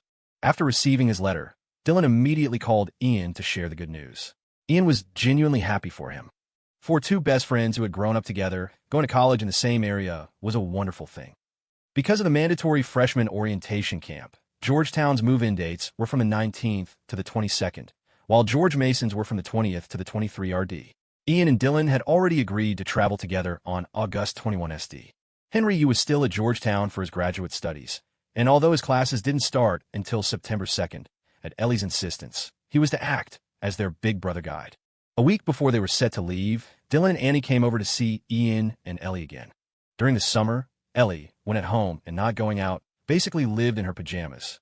Ian was much the same: black shorts, a $10 plain white t-shirt, and a pair of flip-flops. Even if he went out, he'd only swap the flip-flops for sneakers. Ian, you got into Georgetown, and your family isn't even throwing you a graduation party. No need. Damn it. Because you didn't, I can't either. My dad said if a Georgetown kid isn't celebrating, what's a George Mason kid got to throw a party for? Be grateful. So are you all packed? Packed for what? For college, dumbass. Ian rested his head on his sister's shoulder, propping one foot up on Annie's leg. She pushed it off. He put it back. She pushed it off again. After a few rounds of this, Annie just let him be. Just bringing a few sets of clothes. The school provides all the bedding and stuff, right? What about sunscreen and foam insoles for the orientation camp? You're not buying any. Don't need it. Ian grinned. Real men don't use sunscreen. Annie chimed in. Exactly. Look how many guys are like you, Dylan, with your sunscreens and face masks. What the hell? I heard D.C. is even hotter than New York. If I don't put on some sunscreen, what if I get burnt to a crisp? Hearing this, Ian pretended to slap his thigh dramatically. He immediately leaned in close to Annie. Annie, if I get a tan, you won't stop liking me, will you? Annie's eyes widened, her heart suddenly racing. She forced herself to stay calm and turned to Ellie. Ellie, get your brother. Ellie swung her legs up, catching Ian's neck in a pincer-like leg lock. You talk to me nicely. Ellie, did you not wash your feet? They stink. The hell they do.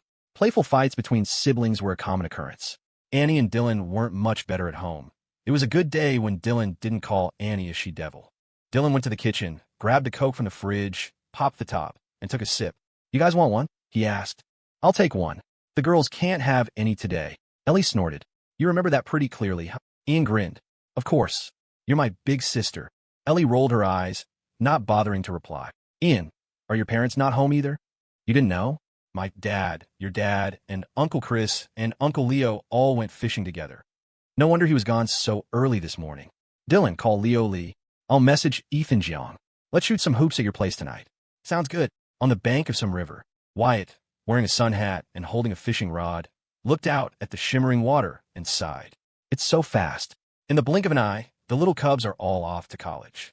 Leo Cheen said, just wait until they're actually at college. You won't be smiling then. Why not?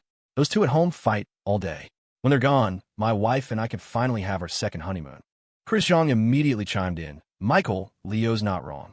When the kids are around, you think they're a nuisance. But when they're really gone for a long time, you start to miss them. And the worst part is, as dads, we're not supposed to be the ones calling them all the time. After Sean went abroad, my wife wanted to call him every single day. It's fine. I'll have Wyatt to keep me company. Wyatt, do you think it's right for my son to go straight into the company? Or should I make him get some experience somewhere else first? Wyatt shook his head. No need. Then should I step down first? Semi-retire? Michael quickly added, if all of us step away from the company like you, all the demons and monsters underneath will start to crawl out. That's even better. Better. Chris, Leo, and Michael all looked at Wyatt. Wyatt explained, otherwise we'd have to hunt them down one by one. If they come out on their own, we can just cut them all down with one swing of the scythe. Then you'll have to be the one to handle it. I won't have to. Wyatt smiled. Think of it as a test for the Cubs. Whatever. As long as you're there to worry about the company. I'm good.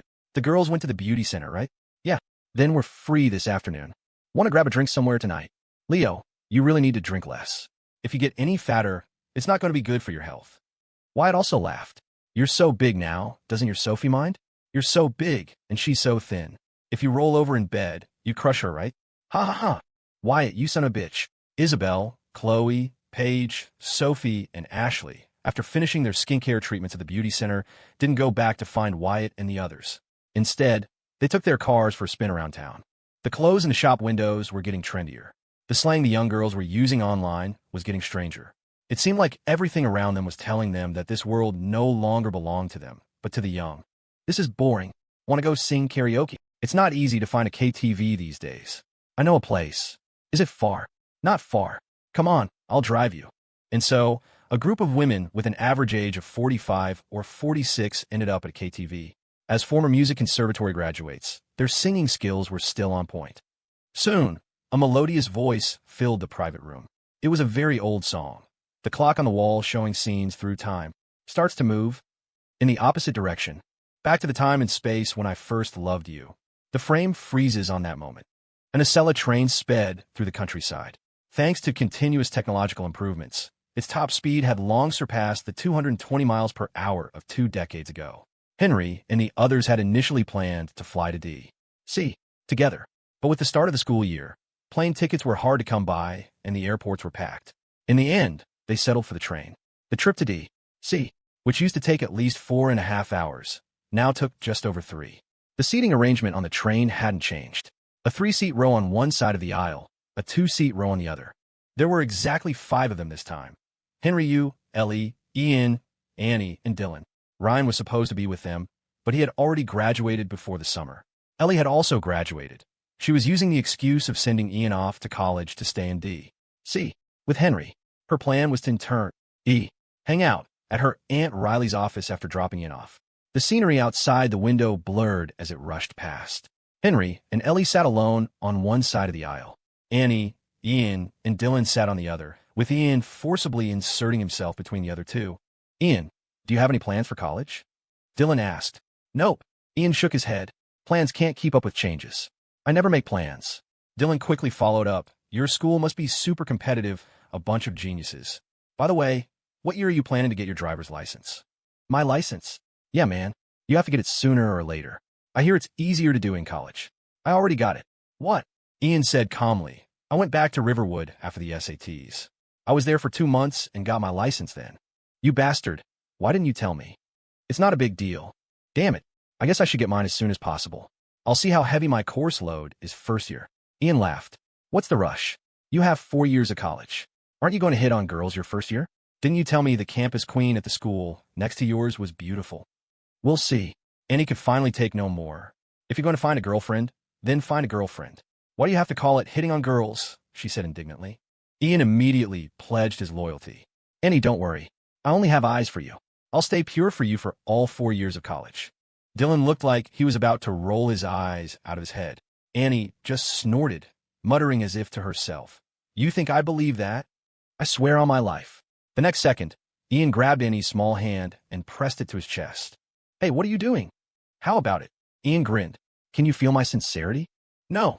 Annie quickly snatched her hand back, turning her head to look out the window, her profile tinged with a rosy blush. In this day and age, a girl's blush might just be the most beautiful makeup in the world. After getting off the train at Union Station, the 5 of them got into a large passenger van. The driver took them to a restaurant where their aunt, Riley, had already ordered a table full of delicious food for them. Aunt Riley. The moment Ellie entered the private room, she hugged Riley like a child. Henry, Annie, and Dylan all knew their relationship, so they followed suit, also calling her Annie. Sit anywhere you like. We have plenty of time this afternoon, so eat up. Ian took out a pair of chopsticks, broke the protective film on the tableware, and handed it to Annie before getting a set for himself. In front of his aunt, there was no need for formality. He picked up his chopsticks and started eating. Ellie, what? You should go with Aunt Riley to her office this afternoon.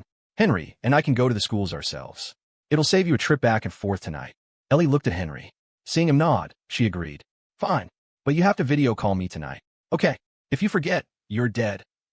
Riley had to go to the office that afternoon, and Ian and Dylan both had to register at their schools. So after finishing their meal and chatting in the room for 20 minutes, the group got into the car to head to their respective campuses.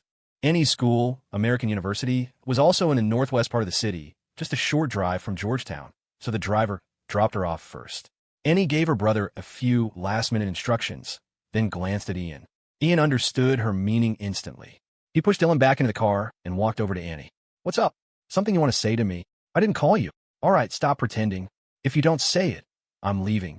It's just, you and my brother are close by. Can you keep an eye on him for me? Is that it? Yeah, nothing else you want to say?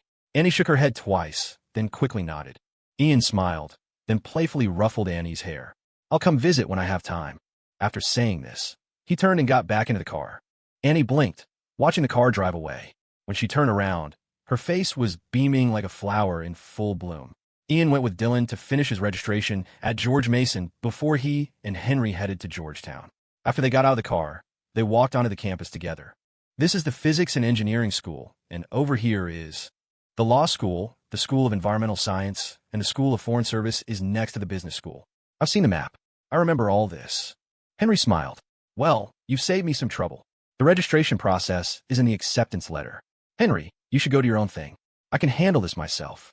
Tonight, I'll tell my sister you gave me a tour all afternoon. How's that? Henry nodded. I'm heading that way anyway. I can tell you which dining hall has the best food. You don't know that, do you? Fine. Georgetown allowed students to stay on campus during the summer. Some, with nothing to do at home, would just stay at school for the entire break. In a way, they were the true kings of the grind. Combined with the start of the school year, the campus was quite crowded. Halfway there, Ian's phone buzzed. He thought it was his sister, but it was that crazy girl, Maisie.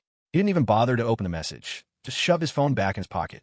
I thought Georgetown was mostly bookworms. Turns out there are some beauties here after all. When you were dropping off Annie just now, you two were all lovey-dovey. Don't tell me you're planning to date someone else in college. You know the motto: secure the first, maintain the second, develop the third, fourth, fifth, sixth, and seventh. Annie is your sister's best friend. Ian laughed. I'm just kidding. A lifetime is too short. It's hard enough to love just one person. Who has time to love a second? That doesn't sound like something an 18-year-old would say. Well, I'm off to register. Message me if you need anything. Will do. 18 or 19 is the most beautiful time in a person's life. And most people at that age are in college. So, many beautiful things happen in college, forming memories that last a lifetime. Ian's college life was not as dramatic and explosive as his father's. Everything he did was methodical. After the freshman orientation camp, his college life was simple. He attended class, played basketball or read when he was free, and, of course, chatted with Walter, Leo Zhang, and Luke on his phone at night. On weekends, he would go find his sister, or he would go find Annie. When his sister or Dylan was around, Ian behaved himself. But when they weren't, the simple-natured Annie was no match for him. In the second month of his college life, her first kiss disappeared along with his. That winter, Ian and Annie went to the zoo together. By the time they came out, the sky had already grown dark. Annie huddled close to Ian, her small hand tucked into his warm coat pocket. A gust of wind lifted their hair. The first snow of the year arrived right on schedule. Annie looked up at the snow, and Ian looked down at her. Finally, their gazes met. She asked, "We'll be together forever, right?" He nodded. "We will." The snow fell harder. The two of them ended up taking refuge in a quiet bar near University, just outside D.C. There weren't many people inside. The young owner sat on a sofa near the entrance, a book in his hands. At the counter, a pretty girl in an apron was staring blankly at the young owner on the sofa. Ian glanced at the book in his hands and smiled. "I've been reading that book recently, too." The young owner put down his book, stood up, and smiled back. "That's quite a coincidence. This book is very niche." Ian nodded and extended his hand. "Hi, I'm Ian Evans." The young owner readily shook it.